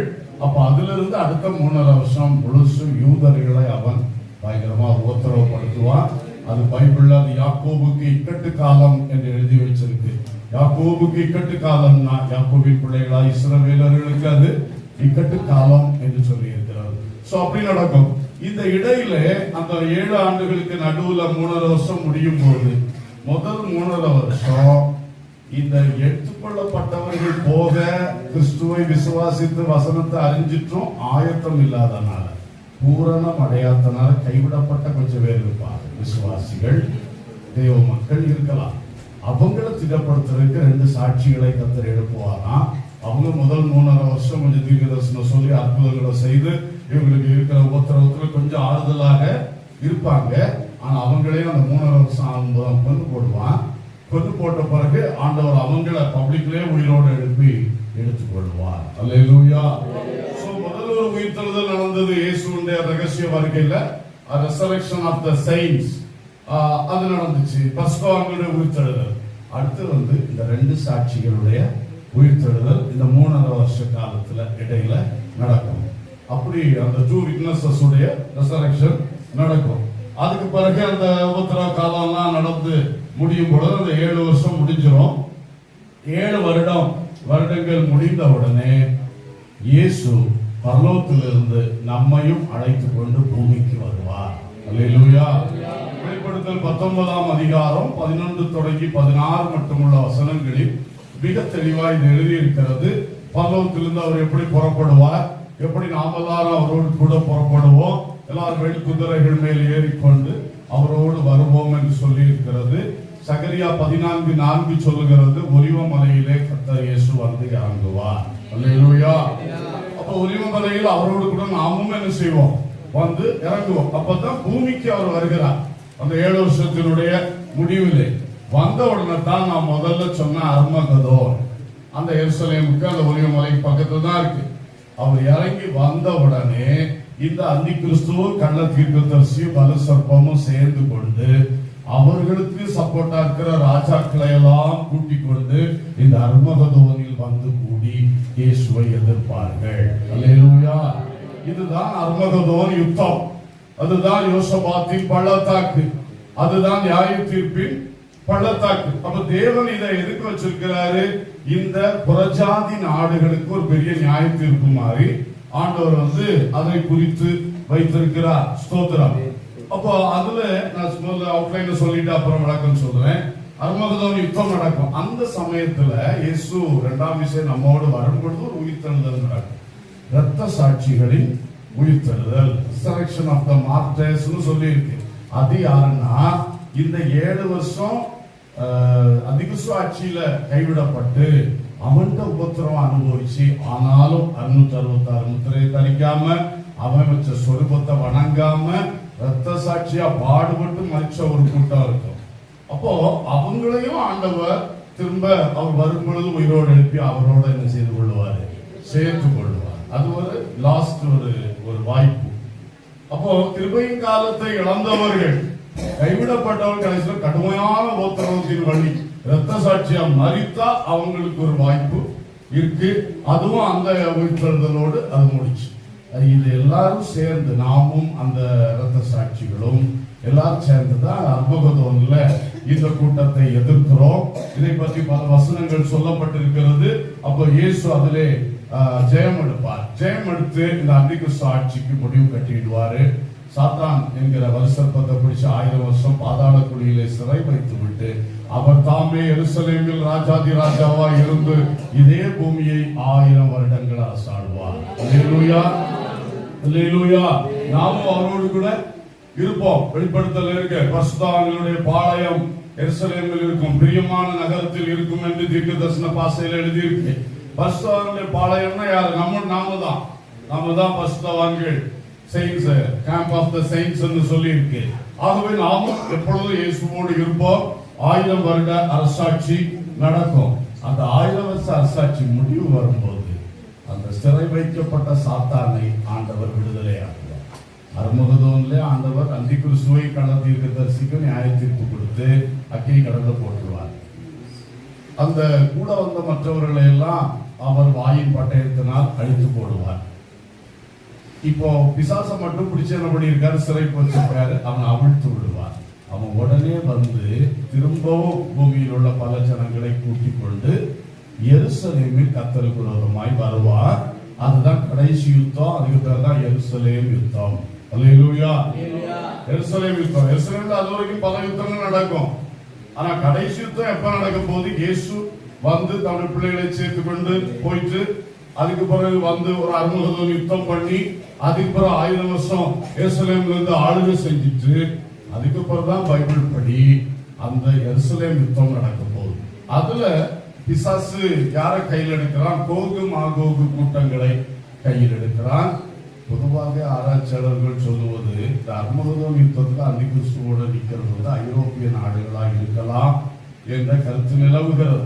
பல வசனங்களை வச்சு பார்க்கும்போது இன்றைய அரசியல் சூழ்நிலைகளை வச்சு சொல்றாங்க. காலங்கள் மாறும் பொழுது சூழ்நிலைகள் மாறலாம். அதனால இதுதான் அதுதான் நம்ம அடிச்சு பேசினா அது நல்லா இருக்காது. அதே வேளையில கடைசி எருசலேம் யுத்தத்தில் வரக்கூடிய போகும் ஆகவுக்கெல்லாம் ரஷ்யா போன்ற அந்த ராஜ்யங்களை காட்டுகிறது என்று சொல்லுகிறார்கள். எப்படி இருந்தாலும் கர்த்தர் எல்லாத்துக்கும் நியாயமான கரெக்டான நியாய தீர்ப்பு கொடுக்கிறதுக்கு அந்தந்த காலங்கள்ல குறிச்சு வச்சிருக்கிறாரு. அதை கரெக்டா செய்வார். அல்லேலூயா. அப்போ பிசாசானவன் அந்த மாதிரி ஒரு கடற்கரை மணலத்தனையான கூட்டத்தை கூட்டிட்டு வந்து எருசலேம் முற்றுகை போடுறான். உள்ள இயேசு இருக்கிறாரு, நம்ம இருப்போம். எல்லாரும் இருக்கும்போது அவன் இது பண்றான். பரலோகத்திலிருந்து தேவன் அக்கினி அனுப்பி அந்த கூட்டத்தை பட்சிப்பார். அல்லேலூயா. பட்சித்த உடனே அந்த இதை முடிஞ்சு போச்சு. இப்ப பிசாசானவனையும் அக்கினி கடல்ல போட்டு விடுவார். அவனுக்கு நியாய தீர்ப்பு. அவனுடைய நியாய தீர்ப்பு முடிஞ்ச பிறகு ஆண்டவர் வெள்ளை சிங்காசனம் போட்டு உட்காருவார். இயேசு நியாயாதிபதியாய் உட்காருவார். அப்பொழுது ஆதாம் முதல் கடைசி வரை பிறந்த அத்தனை பேரும் உயிரோடு எழுப்புவார். அல்லேலூயா. ஏற்கனவே செஞ்சு செஞ்சா உயிரோடு எழுப்புறது தேவனால் தெரிந்து கொள்ளப்பட்ட பிள்ளைகள், பரிசுத்தவான்கள் கூட்டம் தான். மற்றதெல்லாம் ஒரு பெருங்கூட்டம் இன்னும் படுத்துக்கிட்டே தான் இருக்கும். அதில் எல்லாம் சேர்த்து எழுப்பி கொண்டு வந்து தனக்கு முன்னால நிறுத்தி நியாயம் தீர்த்து, அது வெளிப்படுத்தல் 21ஆம் அதிகாரம் 11ஆம் வசனத்திலிருந்து இருக்கிறது. அதுல நம்ம பார்க்கும் பொழுது அது தெரியும். சோ அத ஆண்டவர் அப்படி செய்து 20ஆம் அதிகாரம் 11ல இருந்து இருக்குது. 19ஆம் அதிகாரம் 11ல இருந்து இயேசுடைய 2ஆம் வருகை, பகிரங்க வருகை இருக்கிறது. 20ஆம் அதிகாரம் 11ல வெள்ளை சிங்காசன நியாய தீர்ப்பு இருக்கிறார். அந்த நியாய தீர்ப்புல தான் ஆண்டவர் எல்லாத்துக்கும் ஃபைனல் ஜட்ஜ்மெண்ட் கொடுத்து அக்கினி கடல்ல பாவிகளை தள்ளுவார். நம்மை புதிய எருசலேம் என்கிற மகிமையான மோட்ச பட்டணத்திலே கொண்டு சேர்ப்பார். அல்லேலூயா. யோவான் 14 ஆண்டவர் சொன்னது மாதிரி என் பிதாவின் வீட்டில் அநேக வாசஸ்தலங்கள் உண்டு. நான் உங்களுக்காக ஒரு ஸ்தலத்தை ஆயத்தம் பண்ண போகிறேன். ஆயத்தம் பண்ண பின்பு நான் மறுபடியும் வந்து உங்களை என்னிடமா என்ன செய்து கொள்வேன். அதுதான் செய்வார். அதுதான் நமக்காக ஒரு ஆயத்தம் பண்ணுகிற ஸ்தலம் புதிய எருசலேம். அழியாத மோட்ச பட்டணம், அழியாமை உள்ள இடம், சாவாமை உள்ள இடம், மகிமையான இடம், பிதாவானவரும் ஆட்டுக்குட்டியானவரும் நித்திய நித்தியமாய் வாசம் பண்ண போகிற இடம். அல்லேலூயா.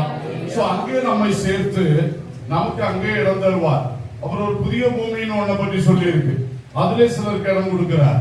அப்புறம் அந்த அக்கினி கடல், அதுல பாவிகளை எல்லாரையும் தள்ளி அவர்கள் சதா காலங்களிலும் பாதிக்கப்படுவார்கள் என்று சொல்லப்பட்டிருக்கிறது. They will be tormented. அது ஒரு பயங்கர உத்தரவு. டார்மெண்ட் பண்றதுன்னா அப்படியே காலாகாலம் முடிவில்லாத காலம் அவர் உபாதிக்கப்படுவார்கள் என்று சொல்லி இருக்கிறது. அல்லேலூயா. சோ இன்னொரு கோணத்துல இந்த நியாய தீர்ப்பு, கடைசி கால நியாய தீர்ப்பு சொல்லணும்னா 2 கொரிந்தியர் 5:10 என்ன சொல்லுகிறது? வாசிங்க. 2 கொரிந்தியர் 5:10.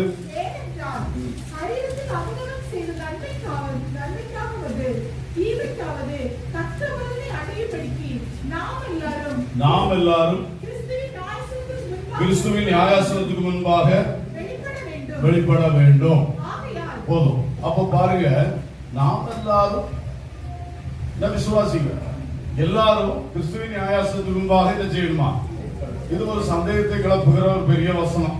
நமக்கு எதுக்கு நியாய தீர்ப்பு?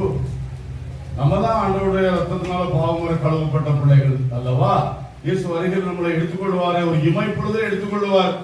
எடுத்துக்கொள்ளப்பட்ட பிறகு எப்பொழுதும் அவரோட இருப்போம். அதுக்கு பிறகு என்னையா நியாய தீர்ப்பு அப்படின்னு அப்புறம் அதை கண்டுபிடித்த அதோடைய அர்த்தங்களை ஆழமாய் பார்த்து சொல்லுகிறார்கள். அந்த ஜட்ஜ்மெண்ட் என்று சொல்லுவது என்னன்னா, அது ஒரு பரிசளிப்பு. அதுவும் ஓரளவு ஜட்ஜ்மெண்ட் தானே. யாருக்கு ஃபர்ஸ்ட் பிரைஸ், யாருக்கு செகண்ட் பிரைஸ்னா அது ஒரு ஜட்ஜ்மெண்ட் தானே. அந்த மாதிரி ஒரு ஜட்ஜ்மெண்ட்டை தான் இந்த வசனம் குறிக்குது. அப்ப எடுத்துக்கொள்ளப்பட்ட பிள்ளைகளாகிய நம்மை மேல கொண்டு போயிட்டு அவனுடைய செய்கைகளுக்கு தக்கதாக அவனுக்கு பலனளிப்பார் சொல்லுகிறது தான். கிறிஸ்து நம்மை நியாயம் தீர்க்கிறதுனா அதுதான். நம்மளுக்கு இருக்கிற அந்த நம்முடைய கிரியைகளுக்கு தக்கதாக நமக்கு என்ன செய்வது? பலன் தருவது. அல்லேலூயா. அது அந்த வார்த்தை, கிரேக்க வார்த்தை பீமா அப்படி சொல்றாங்க.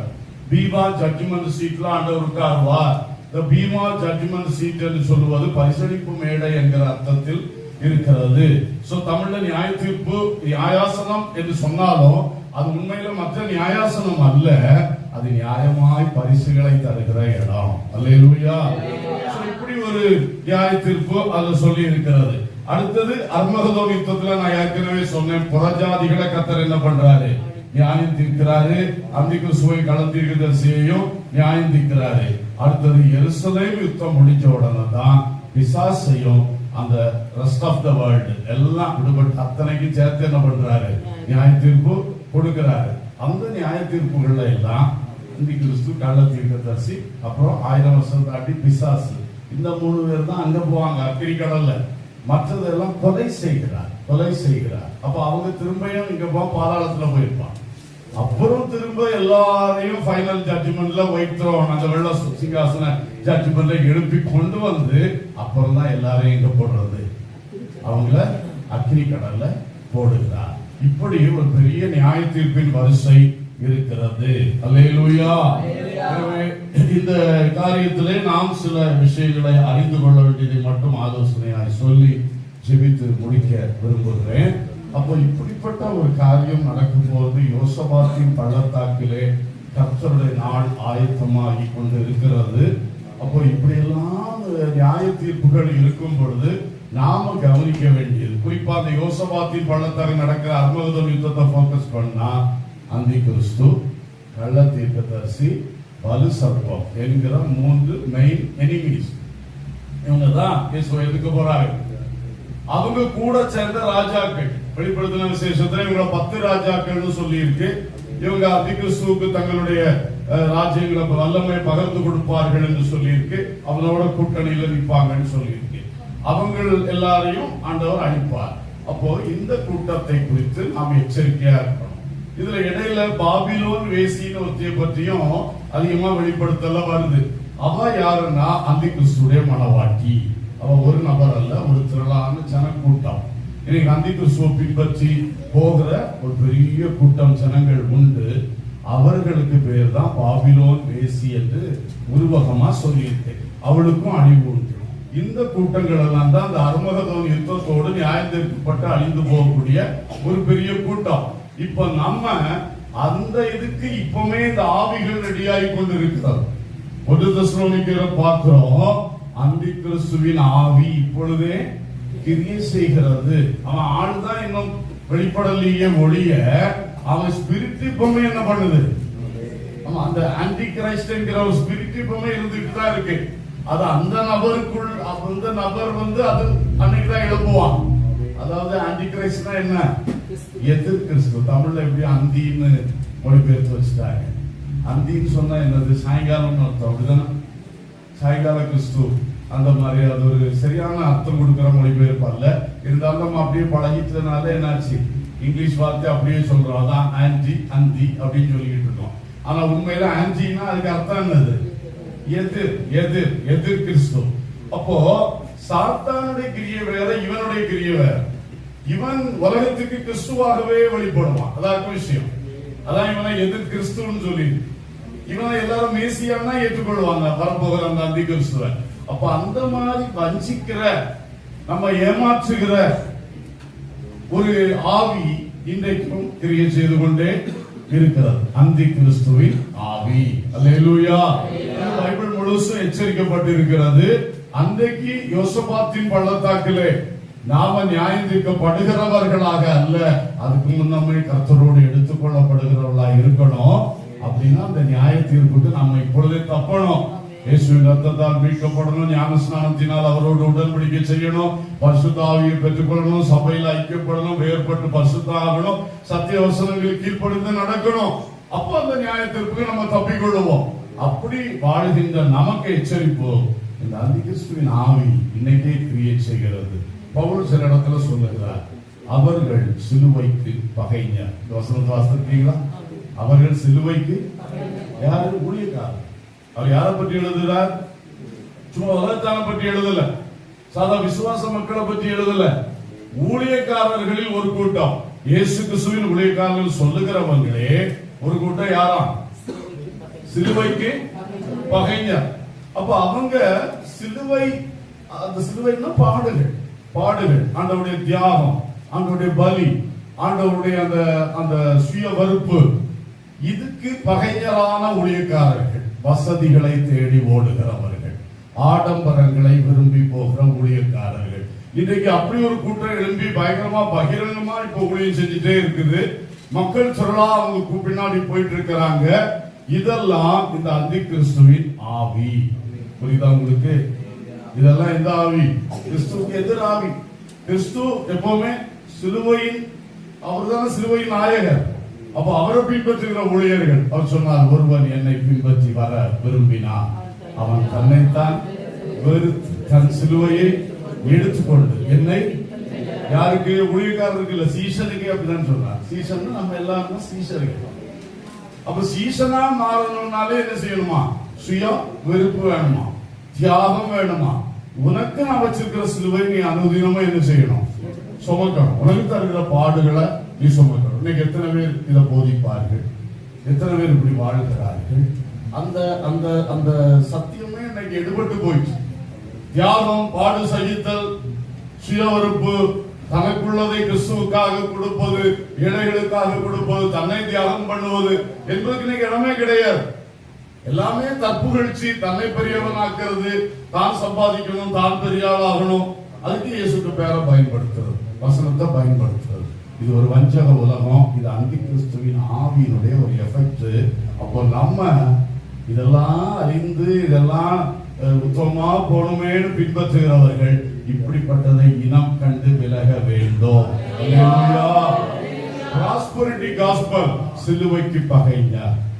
யார்? இந்த செழிப்பின் உபதேசம். அப்படிதானே? அவங்க பாடுகளை பற்றி பேசவே மாட்டாங்க. விசுவாசத்தை பற்றி பயங்கரமா பேசுவாங்க. விசுவாசத்தினால உனக்கு பணம் கிடைக்கும், பொருள் கிடைக்கும், வேலை கிடைக்கும். உண்மைதான், அது தப்பு இல்லைன்னு யாரும் சொல்லல. விசுவாசத்தை தான் கத்துட்டு எல்லாமே என்ன செய்கிறோம்? பெற்றுக்கொள்றோம். ஆனா இந்த உலக ஆசீர்வாதத்திற்காக மக்கள் திருப்புறாங்க. பாத்தீங்களா? வசனத்தை வச்சு, உபதேசத்தை வச்சு, விசுவாசத்தை காட்டியே. அதுதான் சிலுவைக்கு பகைஞர். அந்தி கிறிஸ்துவின் ஆவி. அல்லேலூயா. அப்ப நம்ம எவ்வளவு ஒரு விவேகம் உள்ளவர்களாக இருக்கணும். ஏன்னா இந்த காலத்துல, அந்த காலத்துல இப்படிப்பட்ட உபதேசங்கள் எங்கேயாவது இடத்துல இருக்கும். அங்க போறவங்க தான் கேட்பாங்க. இன்னைக்கு எல்லார் வீட்டிலையும், எல்லார் மொபைல் போன்லயும் சும்மா சரளமா என்ன செஞ்சிட்டு இருக்கு, வந்துட்டே இருக்கு. நீங்க சும்மா ஓபன் பண்ணா ஆட்டோமேட்டிக்கா பாப்பப் ஆகி வரது எதுவா தான் இருக்கும். இப்படிப்பட்ட ஐட்டம்ஸா தான் இருக்கும். உனக்கு அவசியம் இருக்கும், நம்மளும் பார்ப்போம். எத்தனை பரிதாபங்கள் நடக்கிறது. ஆகையினாலே இது சிலுவைக்கு பகைஞர். என்னோட சொல்ல சாத்தானின் ஊழியக்காரர்கள். அவங்க கிறிஸ்துவின் ஊழியம் சொல்றாங்க. நான் உண்மையில யாரும் அவங்க? இதெல்லாம் நான் சொல்ற வார்த்தை இல்ல, பைபிள்ல இருக்கிறது. சாத்தானின் ஊழியக்காரர்கள். சாத்தானா என்ன? அட்வர்சரி. பிசாசுனா டெவில், ஒருத்தனை குறிக்குது. பிசாசுனா ஒருத்தன் தான், அந்த லூசிபர். டெவில் என்று சொல்லுது. சாட்டன் அப்படின்னு இருக்கிற பொதுவாக எதிராளி என்று அர்த்தம். சாட்டன் சொன்னா எதிராளி. மனுஷனை கூட சாத்தான்னு சொல்லி இயேசு பேதுரு என்ன சொன்னார்? பின்னா போ சாத்தானே. அவனும் அன்னைக்கு சாத்தானா இருந்தான். அவனோட டெவிலா இருந்தான்னு அர்த்தமா? பிசாசா இருந்தான்னு அர்த்தமா? அப்படி இல்லை. இந்த விஷயத்துல நீ எதிராளியா இருக்கிறீங்க. என்னுடைய சிலுவை பற்றி நான் சொல்றேன், மரணத்தை பற்றி சொல்றேன், உனக்கு அதை ஏற்றுக்கொள்ள முடியல, போ சாத்தானே அப்படிங்கிற. அப்போ அந்த சாத்தான் சொல்றது தேவனுடைய காரியத்தை புரிந்து கொள்ளாம எழுத்து நிக்கிற பார்த்து. அப்போ தேவனுடைய ஊழியக்காரர்கள் என்று சொல்லி சாத்தானின் ஊழியக்காரர்களா இருக்கிறவர்களும் இருக்கிறார்கள், வஞ்சித்து விட்டு விடுகிறார்கள். சோ இந்த மாதிரி ஆட்களுக்கு தான் நம்ம ரொம்ப கேர்ஃபுல்லா இருக்கணும். என்ன சொல்லார்? வயிற்றுக்கு ஊழியம் செய்கிறார்கள். அவர்களுடைய தேவன் வயிறு அப்படிங்கிறார். அப்ப உலக படைப்பு. சோ நான் இத ரொம்ப பேசினா நல்லா இருக்காது. ஆனா நம்ம கொஞ்சம் புரிஞ்சுக்கணும் இல்லையா? இந்த அந்தி கிறிஸ்துவின் ஆவிதான் இதுக்கு பேக்ல இருக்குது. நாம இந்த கடைசி காலத்தில் கிரியை செய்கிற வஞ்சிக்கிற ஆவி. முந்தின காலத்துல அதெல்லாம் ஒளிச்சு கிரியை செய்தது. இப்ப என்ன செய்யுது? பப்ளிக்கா குச்சம் இல்லாம பேசுறாங்க, என்னமோ செய்யறாங்க. இதுலயும் இனம் கண்டுகொள்ளாம நாம போய் அங்க போய் விழுந்தோம்னா நம்மள என்ன சொல்றது? நம்மள எப்படி நம்மளே போய் அந்த சிக்கல்ல மாற்றோம். நம்ம மக்கள் எத்தனை பேர்? கர்த்தர் கிருபை செய்வாராக. நாம் அதனால இந்த அந்தி கிறிஸ்துவுடைய இதுக்கு கவனமா இருக்கணும். பயங்கரமான யோசபாத்தின் பள்ளத்தாக்கு, நியாய தீர்ப்பின் பள்ளத்தாக்கு, அந்த அந்தி கிறிஸ்துக்கு ஆயத்தமா இருக்கிற மாதிரி அந்த ஆவிக்கு இடம் கொடுக்கிற எல்லாருக்கும் நியாய தீர்ப்பு ஆயத்தமா இருக்குது. அல்லேலூயா. நாம் அதுல விழுந்து விட கூடாது. இரண்டாவது அந்தி கிறிஸ்து கூட நிற்கிறது யாரு? நேரம் கதை கேட்டு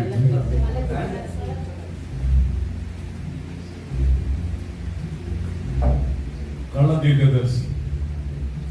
இன்னைக்கு பாருங்க, கடைசி காலத்துல கள்ள தீர்க்க தரிசனங்கள், கள்ள போதகங்கள் எவ்வளவு மலிவார். பைபிள் காலத்துல இருந்தது. புதிய பாட்டுல அப்போஸ்தலர்கள் ஓப்பனா கடிந்து கொண்டாங்க. யோவான் அப்போஸ்தலன், பவுல் அப்போஸ்தலன் எல்லாமே கடிந்து கொண்டிருக்கான். பேதுரு நிருபங்கள் எழுதியிருக்கிறார். கள்ள தீர்க்கதரிசிகளை பற்றியும் கள்ள உபதேசங்கள் மற்றும் கள்ள போதகர்களை பற்றி எழுதியிருக்காங்க. தண்ணீரற்ற மேகங்கள்னு சொல்லி இருக்காரு, தண்ணி இல்லாத கிணறுகள் சொல்லாரு, காற்றுகளால் அலையுண்டு திரிகிறவர்கள், பல வார்த்தைகளை பயன்படுத்தி இதெல்லாம் யார்? அப்போஸ்தலர்கள் பரிசுத்தாவினால ஏவப்பட்டு இந்த மாதிரி வார்த்தைகள் எல்லாம் எழுதி வச்சிருக்கிறாங்க. அப்ப தேவன் இப்படிப்பட்டவர்களை எவ்வளவு வெறுக்கிறார் என்பதை நம்ம புரிந்து கொள்ளணும். நாம அந்த மாதிரி பேச முடியாது இல்லையா? ஆனா புரிந்து கொள்ள வேண்டியது அவசியம். அல்லேலூயா. இன்னைக்கு நிறைய அட்ராக்டிவான நியூ டாக்டரின்ஸ் வருகிறது. நான் ஒன்று சொன்னேன், செழிப்பின் உபதேசம், பிராஸ்பரிட்டி காஸ்பல் அநேகரை வஞ்சித்து வச்சிருக்கு. இன்னொன்னு என்னன்னா ஹைப்பர் கிரேஸ். ஹைப்பர் கிரேஸ்னா மிதமிஞ்சின கிருபை. கிருபை உபதேசம் கர்த்தர் நமக்கு தந்தது, கிருபையினாலதான் பிழைச்சிருக்கிறோம். ஆனா அதை ஓவர் ஆக்கி பேசி தேவ பயமே இல்லாம ஆக்கி மக்களை பாவத்துக்குள்ள வழிநடத்துகிற ஒரு உபதேசம் இப்ப இருக்கு. கிருபை கிருபை கிருபன், எதுக்கு எடுத்தாலும் கிருபைன்னா அப்ப ஒரு பக்கம் தேவனுடைய நீதி இருக்க, நியாயம் இருக்க, சட்ட திட்டங்கள் இருக்க, அதை பத்தி டச் பண்றது இல்ல. நீ என்ன செய்தாலும் உனக்கு கிருபை. இதனால விழுந்து போனவர்கள் எத்தனையோ பேர் இருக்கிறார்கள். இல்லையா? கொஞ்சம் வருஷங்களுக்கு முன்னால ஒருத்தர் என்கிட்ட போன் பண்ணி ஒருத்தர் இன்ட்ரோடியூஸ் பண்ணாரு, இவருக்கா சோமனுங்க ஐயா. அப்போ பேசும்பொழுது அவர் ஓப்பனா சொல்றாரு, நான் அந்த கிருபையின் உபதேசத்தை நம்பி இன்னும் நல்லா இருக்கு பாசி கேட்கறதுக்கு. அதுக்கு பின்னாடி நான் போனேன், நான் தொட்டதெல்லாம் நடந்தது பாருங்க, செபிக்கிறதுக்கு முன்னால அற்புதங்கள் நடந்தது பாருங்க, நான் அப்படியே போனேன், கடைசியில துணிகள் தான் வந்தது. கடைசியில எல்லாம் கிருபை கிருபை கிருபைன்னு சொல்லி சொல்லி சொல்லி ஆண்டவர் பண்ண பயமும் இல்லை, பாவம் செய்யக்கூடாதுங்கிற உணர்வும் இல்லை. கடைசியில இஷ்டத்துக்கு இது பண்ணி இப்ப பெரிய பாவங்களை நான் விழுந்து போயிட்டேன். எனக்கே இப்போ மனசாட்சி உறுத்தி நான் ஒரு தேவ பிள்ளைன்னு எனக்கு சொல்ல முடியாது. எத்தனை தடவை மன்னிப்பு கேட்டாலும் எனக்கு மனசுக்குள்ள அந்த ஆண்டவர் மன்னிச்சாலும் விசுவாசம் வரல என்று மொத்தம் மென்டல் மாதிரி குழம்பி போயிட்டார். இதுதான் தவறான உபதேசங்கள்ல போறவங்களுக்கு வரக்கூடிய நிலைமை. பாழான கிணறுகளை போலவும், கண்ணீர் இல்லாம அலைந்தோடுகிற காற்றினால் அடிபட்டு போகிற மேகங்களை போலவும் என்றெல்லாம் சொல்லி வச்சது எவ்வளவு கரெக்ட். துருபதேசங்கள் பவுல் சொல்லுகிறார், இமலையும் அலெக்சாந்தரும் அப்படிப்பட்டவர்கள், அப்படி பேர் சொல்லி சொல்றார். துருபதேசம். அப்புறம் இன்னொரு சொல்லுவாரு, அது ஒரு அரிப்பிளவை போல என்ன செய்யும், தொடரும் படரும் சொல்ல. அரிப்பிளவைன்னா இன்னைக்கு போல கேன்சர். கேன்சர் வந்து எப்படி பரவுதோ அதே மாதிரி இந்த துரு உபதேசமா என்ன செய்யுமா, பயங்கரமா பரவும், பயங்கரமா பரவும். நல்ல உபதேசம் பரவுறதை விட ஸ்பீடா எதுதான் பரவும்? துருபதேசம் தான் பரவும். இயேசு சொன்னார், புளித்த மாவை குறித்து எச்சரிக்கையா இருங்க. உடனே சீசர்கள் நம்ம அப்பத்தை எடுத்துட்டு வராதனால இயேசு பேசிட்டாரா அப்படியெல்லாம் நினைச்சா. அவர் சொன்னார், இப்ப நான் அதை சொல்லல, பரிசேயர் சதுசேயர் என்கிற ஒரு புளித்த மாவாகி அந்த உபதேசத்தை குறித்து நீங்க என்ன பண்ணுங்க, எச்சரிப்பாருங்க. தவறான உபதேசம், ஆனா அது புளித்தமா ஈஸ்ட கொண்டு மாவுக்குள்ள போட்டா ஒரு ராத்திரிக்குள்ள முழு மாவையும் என்ன பண்ணுது, உப்பு பண்ணுது. அதே மாதிரி அந்த உபதேசமா அப்படி புளித்தமா மாதிரி ஸ்ட்ராங்கா பரவுது. கேர்ஃபுல்லா இருக்கணும்னு சொல்லி, அதனால இதுக்கெல்லாம் இடம் கொடுக்க கூடாது. அதனாலதான் யோவான் அப்போஸ்தலன் சொன்னாரு, ஒருத்தன் நாங்க சொல்லி கொடுக்கிற உபதேசத்தை விட்டு மாற்று உபதேசத்தை உங்க வீட்டுக்கு கொண்டு வந்தான்னா அவனுக்கு வாழ்த்துதல் சொல்லாதீங்க. அப்படி நம்ம வீட்டுல என்ன பண்ணாதீங்க, ஏத்தாதீங்க. நமக்கு இப்படிதான் சொல்றதுக்கு நமக்கு டக்குன்னு வரமாட்டேங்குது. ஆனா அவங்க பட்டுன்னு சொன்னாங்க, பச்சையா சொன்னாங்க, ஏன்னா தங்கள் ஜனத்தை காப்பாற்ற வேண்டும். ஏன்னா இது ஒரு ஸ்பிரிட் இல்ல, கள்ளத்தீர்க்கதரிசியின் ஆவி இல்ல. அந்த ஆவி வந்து பரவிடும். அது வெறும் உபதேசம் அல்ல, அதுக்குள்ள என்ன இருக்குது, இந்த ஸ்பிரிட் இருக்குது. அவன் விதையை போட்டுட்டு போயிடுவான். நம்ம பிறகு சிந்திக்க ஆரம்பிப்போம். ஏவாள் சிந்திச்ச மாதிரி சிந்தனை எல்லாம் குழப்பமா முடியும். அது வரை படிச்ச வசனம் எல்லாம் ஒரு சந்தேகமாகும். எல்லாம் குழப்பமாகும். அதோட அதை கேட்காம விலகி போறது நமக்கு பாதுகாப்பு. அல்லேலூயா. அதுக்குனாலே தேவ மக்கள் இந்த அந்திகிறிஸ்துவின் ஆவிக்கு எச்சரிப்பாருங்கள்.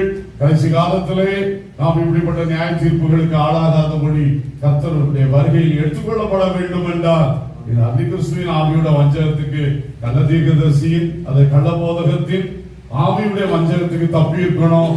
இன்னொன்னு, அந்த காலத்திலேயே இருக்கிற வஞ்சகம் அது சர்ப்பத்தினுடைய ஆவி. அது இதோட பயங்கர எக்ஸ்பீரியன்ஸ். அந்திகிறிஸ்து கள்ள தீர்க்கதரிசிலாம் ஒரு காலகட்டம் தான். இவன் அப்பவே இருக்கான். மனுஷன் உண்டாகிறதுக்கு முன்னாடியே யார் இருக்கிறான்? லூசிபர் இருக்கிறான். அவன் கூட்டம் இருக்குது. அவங்க தேவதூதர்களாய் படைக்கப்பட்டவர்கள், விழுந்து போனவர்கள். அவங்க கிரியை செஞ்சுட்டே இருக்கிறாங்க. இந்த கடைசி காலத்திலே அவன் வெளிப்படுத்தல் 12 அவனை பத்தி சொல்லி இருக்கு. டிராகன், வலுசப்பம்னா இங்கிலீஷ்ல டிராகன் கொடுத்திருக்கு. அவனுடைய அந்த உருவக தோற்றம். அவன் அப்படி இருக்க மாட்டான், அவன் ஒரு ஆவிதான். ஆனா அவனை பற்றி வளர்க்கறதுக்காக அப்படி காண்பித்திருக்கு. அப்போ அவன் என்ன பண்றான்? அவன் ஆண் பிள்ளையை, அந்த ஸ்திரீ பெற்றெடுக்க போகின்ற ஆண் பிள்ளையை வஞ்சிக்கணும், விழுங்கணும், பட்சிக்கணும் நிக்கிறான். அந்த ஆண் பிள்ளை யாருன்னா சபைக்குள்ளிருந்து உருவாகிற எடுத்துக்கொள்ளப்படுகிற விசுவாசிகள். இந்த ஆண் பெண்ணை பத்தி அங்கு சொல்லல. அந்த ஆண் பிள்ளைன்னு சொல்றது யார்? ஜெயம் பெற்றவர்கள். அல்லேலூயா. அப்ப நம்மள யார் நம்ம ஜெயம் பெற்று எழும்புறோமோ நம்மள விழுங்குறதுக்கு அந்த வலுசர்ப்பம் எப்பவும் ரெடியா இருக்கும். அவன் மற்றவங்களுக்கு தொந்தரவு பண்ண மாட்டான். அவங்களை எல்லாம் நல்லா வாழ வைப்பான் உலகத்துல. நம்மளை தான் அவனுக்கு என்ன செய்யணும்? பட்சிக்கணும். புரியுதா உங்களுக்கு? அதுதான் அடுத்தது. அந்த வலுசர்ப்பத்தினுடைய வால் நட்சத்திரங்களை போல பிரகாசித்துக் கொண்டிருந்தவர்களில் 1/3 என்ன பண்ணிச்சான்? விட பண்ணிடுச்சு. அந்த வாலை பற்றி ஏசாயா தீர்க்கதரிசி சொல்றாரு, கள்ள போதகமே அந்த வால். அல்லேலூயா. அப்ப அந்த பிசாசு தான் இதெல்லாம் உண்டாக்கி விடுகிறது. உண்டாக்கி விட்டு அநேக பிரகாசித்துக் கொண்டிருந்தவர்களை கீழே விழத்தள்ளது. பூமியிலே மண்ணிலே விழப்பண்ணது. மண்ணாசை, பணாசை, பொருளாசை இதெல்லாம் கொண்டு விழத்தள்ளி கொண்டிருக்கிறது. இது அதனுடைய வஞ்சகம். இந்த பிசாசு இப்படிப்பட்ட கிரியைகளை அன்றும் இன்றும் செய்து கொண்டிருக்கிறான். இந்த வலுசர்ப்பத்தின் ஆவிக்கும் எப்பொழுதும் எச்சரிக்கையா இருக்க வேண்டும். அல்லேலூயா. அல்லேலூயா. கர்த்தருக்கு ஸ்தோத்திரம். அதே வெளிப்படுத்தல் 12ஆம் அதிகாரம் 11ஆம் வசனத்துல சொல்லி இருக்கு, ஆட்டுக்குட்டியின் ரத்தத்தினாலும் தங்கள் சாட்சியின் வசனத்தினாலும் பிசாசை அவனை ஜெயித்தார். இந்த வலுசர்ப்பத்தை ஜெயிக்கணும்னா அங்க சொல்லி இருக்கு, நீங்க ஆட்டுக்குட்டியின் ரத்தத்துக்குள்ள நிக்கணும்.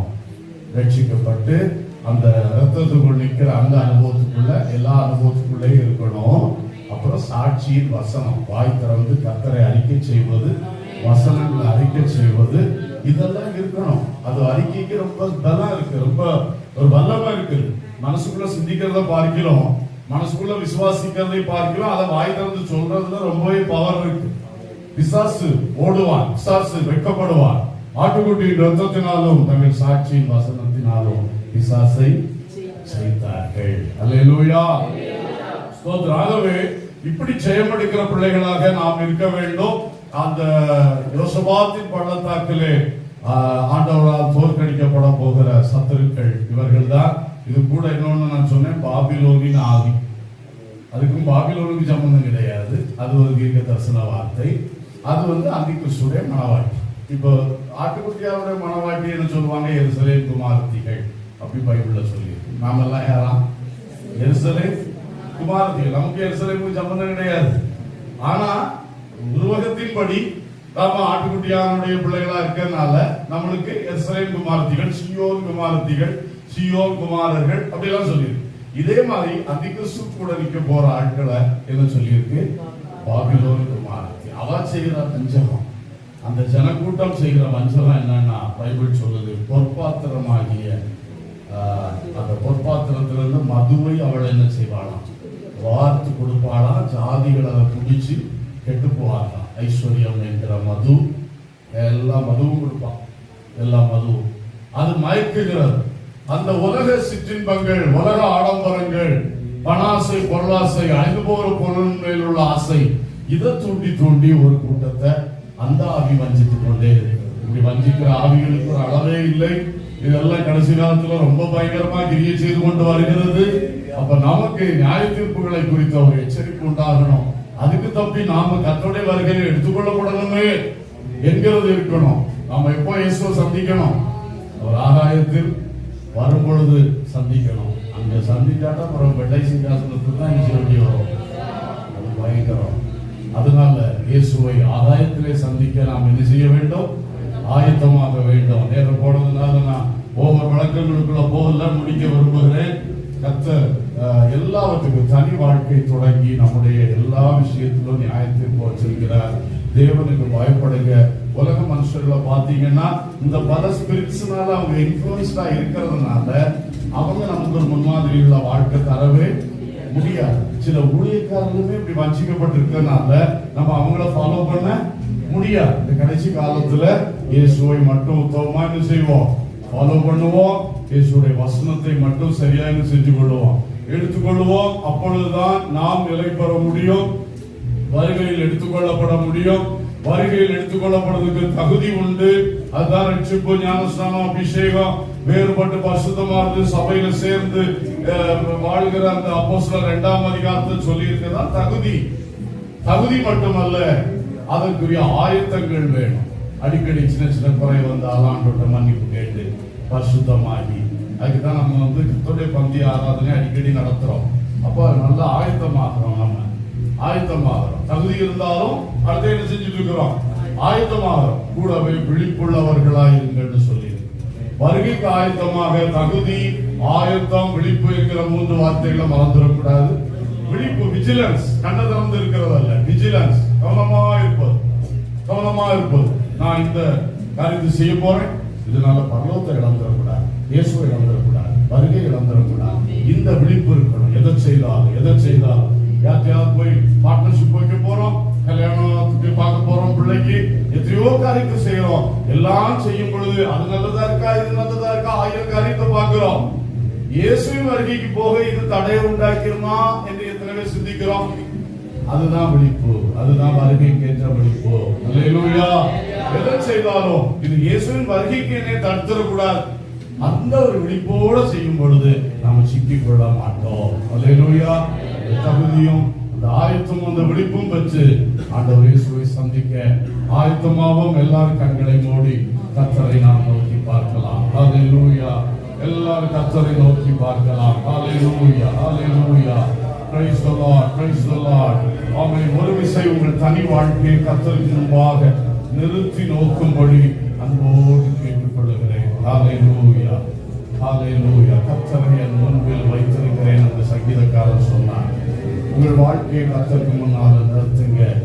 ஆண்டவர் ஆவியானவர் குறைகளை வெளிப்படுத்துவார் சொன்னா கொஞ்சம் கவனமா அதை கவனித்து அதை சரி செய்யுங்க. மன்னிப்பு கேளுங்க, சரி பண்ணுங்க. சின்ன குறையா இருக்கலாம், நம்ம பார்வையில சின்னது, அதுதான் கடைசியில பெரிய ஆசீர்வாதத்தை அல்லது இயேசு வருகை போறது தடை பண்ணி போடக்கூடாது.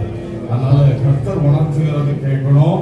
அவர் உணர்த்துறதுல பயபக்தியோட இருந்து நாம் வச்சிருந்தோம். ஹalleluya. ஹalleluya. ஹalleluya. ஹalleluya. ஹalleluya. glory glory glory. எல்லாரும் ஜெபம் பண்ணுங்க. எல்லாரும் கர்த்தரை நோக்கி பாருங்க. ஸ்தோத்திரம். குடும்ப வாழ்க்கையிலே நமக்கு நியாயத்திற்கு வரவே கூடாது. எல்லாரும் குறை திரும்ப சிஸ்டர் திரும்பிங்க. உங்க மனைவி தான், உங்க கணவன் தான், உங்க எல்லாம் இருக்கு. ஆனா உங்களுக்கு மேல ஒரு எஜமான் இருக்காரு, அதை நீங்க புரிஞ்சுக்கணும். உங்க உரிமையை மட்டும் நீங்க மனம் போல பயன்படுத்த முடியாது. இருக்கிறார் அல்லவா? பிள்ளைகளை தந்தவர் கேட்பாரு. ஸ்தோத்திரம் ஸ்தோத்திரம் ஸ்தோத்திரம். குடும்பத்தில் ஏதாவது காரியம் சரியில்லை என்று கர்த்தர் உணர்த்தினார். பல நியாயங்கள் நடக்கும். அதை நம்ம போய் திருத்த முடியாது. ஆனால் நம்ம அதுக்கு பங்காளிகளாய் மாறாமல் இருக்க வேண்டும். நம்முடைய ஆத்மாவை காத்துக்கொள்ள வேண்டும். நாம் வாழுகிற சமுதாயத்துல, நாம் வாழுகிற தேசத்துல கர்த்தருக்கு விரும்பாத விஷயங்கள் இருக்கும். அதை நம்ம ஒன்றும் சரிப்படுத்த முடியாது. ஆனா விவேகமாக தீமைக்கு விலக வேண்டும். அந்த தீமை என்று நினைத்தால் விலகுவதை ஞானம். தானியேல், யோசேப்பு, எஸ்தர் போன்றவர்களை உதாரணமாக கர்த்தர் வைத்திருக்கிறார். அந்நிய தேசங்களிலே அவர்கள் கர்த்தருக்காக சாட்சிகளாய் நின்றார்கள். ஹalleluya, ஹalleluya, ஹalleluya. அவர்களுக்கு பங்காளிகளாகாதவர்கள், துன்மார்க்கனுக்கு பங்காளியாகாது, தபசுரனுக்கு பங்காளியாகாது. ஓ glory, hallelujah. நியாயத்தீர்ப்பு ஒன்று இருக்கிறது சகோதரா, சகோதரி, நியாயத்தீர்ப்பு ஒன்று இருக்கிறது. நாம் நியாயம் தீர்க்கப்படுகிறவர்களாய் அல்ல, இயேசு கிறிஸ்து வரும்பொழுது எடுத்துக் கொள்ளப்படுகிறவர்களாய் மாறி ஆக வேண்டும். ஹalleluya. எவ்வளவு கேட்டாலும் இன்னும் ஞானஸ்நானமே எடுக்காதவங்க யாரும் இருக்கிறீங்களா அன்பர்களே? இன்னைக்கு ஒரு தீர்மானம் எடுங்க. அதெல்லாம் அடிப்படை அல்லவா? அடிப்படைக்கே கீழ்ப்படியாம இத்தனை வருஷம் இயேசு இயேசுன்னு சொல்லி நம்ம வாழ்ந்துட்டு இருக்கோம். இன்னைக்கு வளருங்க, இன்னைக்கு வளருங்க. பசுதாவி பெற்றீங்களா? இல்லைன்னா அதை தான் டெய்லி கேளுங்க ஆண்டவர்கிட்ட. ஆமென். அதெல்லாம் ரொம்ப பேசிக்ஸ் அல்லவா, இம்பார்ட்டன்ட் காரியங்கள் அல்லவா. அத்தட்ட அதுக்காகத்தானே போராடணும், அதுக்காகத்தான் கேட்கணும். இயேசு சீக்கிரம் வரப்போகிறார், இயேசு சீக்கிரம் வரப்போகிறார். Hallelujah, hallelujah, hallelujah. Praise the Lord. எதை விட்டு விலகுன்னு வசனத்திலிருந்து வெளிப்படுத்துகிறாரோ அதை விட்டு தள்ளுங்க. அது ஒரு உலக பொருளா இருக்கலாம், ஒரு ஆடம்பரமா இருக்கலாம், ஒரு ஜாதி பத்தா இருக்கலாம், இனப்பெருமையா இருக்கலாம். எதை விட்டு விலகுன்றாரோ அதை விட்டு விலகு, விட்டு விலகு. துன்மார்க்கனுடைய ஃப்ரெண்ட்ஷிப்பை விட்டு விலகு, பாவிகளுடைய வழியை விட்டு விலகு, பரியாசக்காரர்களுடைய இடங்களுக்கு போகாதே, விட்டு விலகு. அதெல்லாம் போனா எப்படி நாம இயேசுவை சந்திக்க முடியும்? ஹalleluya, ஹalleluya, ஹalleluya, ஹalleluya, ஹalleluya. பரிசுத்தமானவர் ஒவ்வொருவரும் தனித்தனியாக உணர்த்துவாராக, உணர்த்துவாராக, கீழ்ப்படிவோமாக. நியாயத்தீர்ப்பை பலம் காட்டி அது நடக்காத அல்ல. அன்றைக்கு நாம் இயேசுவோடு இருக்கிறோம், இருக்கிறோம். இன்றைக்கு நாம் ஆயத்தம் ஆகணும்.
செலுத்துவோம். பரிசுத்தாவியான தேவனுக்கு ஸ்தோத்திரம் செலுத்துவோம். இயேசு நம்மை கூட்டி சேர்க்க சீக்கிரமாய் வரப்போகிறதற்காய் ஸ்தோத்திரம் பண்ணுவோம்.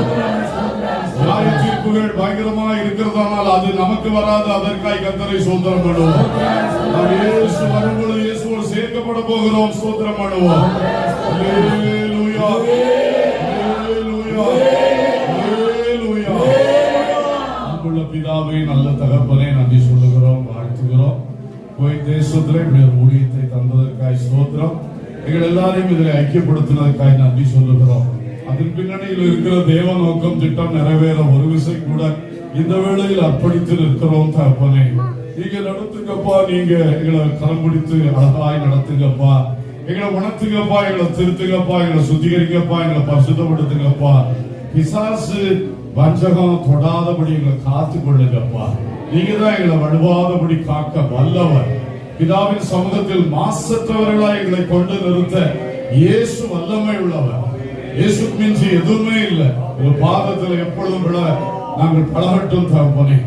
உங்களை எப்பொழுதும் உயர்த்த, துதிக்க, மகிமைப்படுத்த எதுவானாலும் உங்கள்கிட்ட உடனே மறைக்காம சொல்லி அறிக்கை பண்ண அந்த கிருபைகளை எங்களுக்கு தாங்கப்பா. குழந்தைய போன்ற உள்ளத்தை தாங்க, திறந்த உள்ளத்தை தாங்க, அறிக்கை செய்கிற வாயை தாங்கப்பா. வசனத்துக்கு நடுங்குகிற இருதயத்தை தாங்கப்பா. தேவ பயத்தினால எங்க உள்ளத்தை நிரப்புங்கப்பா. யாருக்கும் அநீதி அநியாயம் செய்து விடாம ஆண்டவருக்கு பயந்து எல்லாருக்கும் நீதி செய்து வாழ உதவி செய்யுங்கப்பா. ஒருத்தரை எங்க வார்த்தையினால கூட ஹெல்ப் பண்ணிடக்கூடாதப்பா. எங்க செய்கையினால ஒருத்தருக்கும் தெரிந்தோ தெரியாமல கஷ்டத்தை வளர்த்திடக்கூடாதப்பா.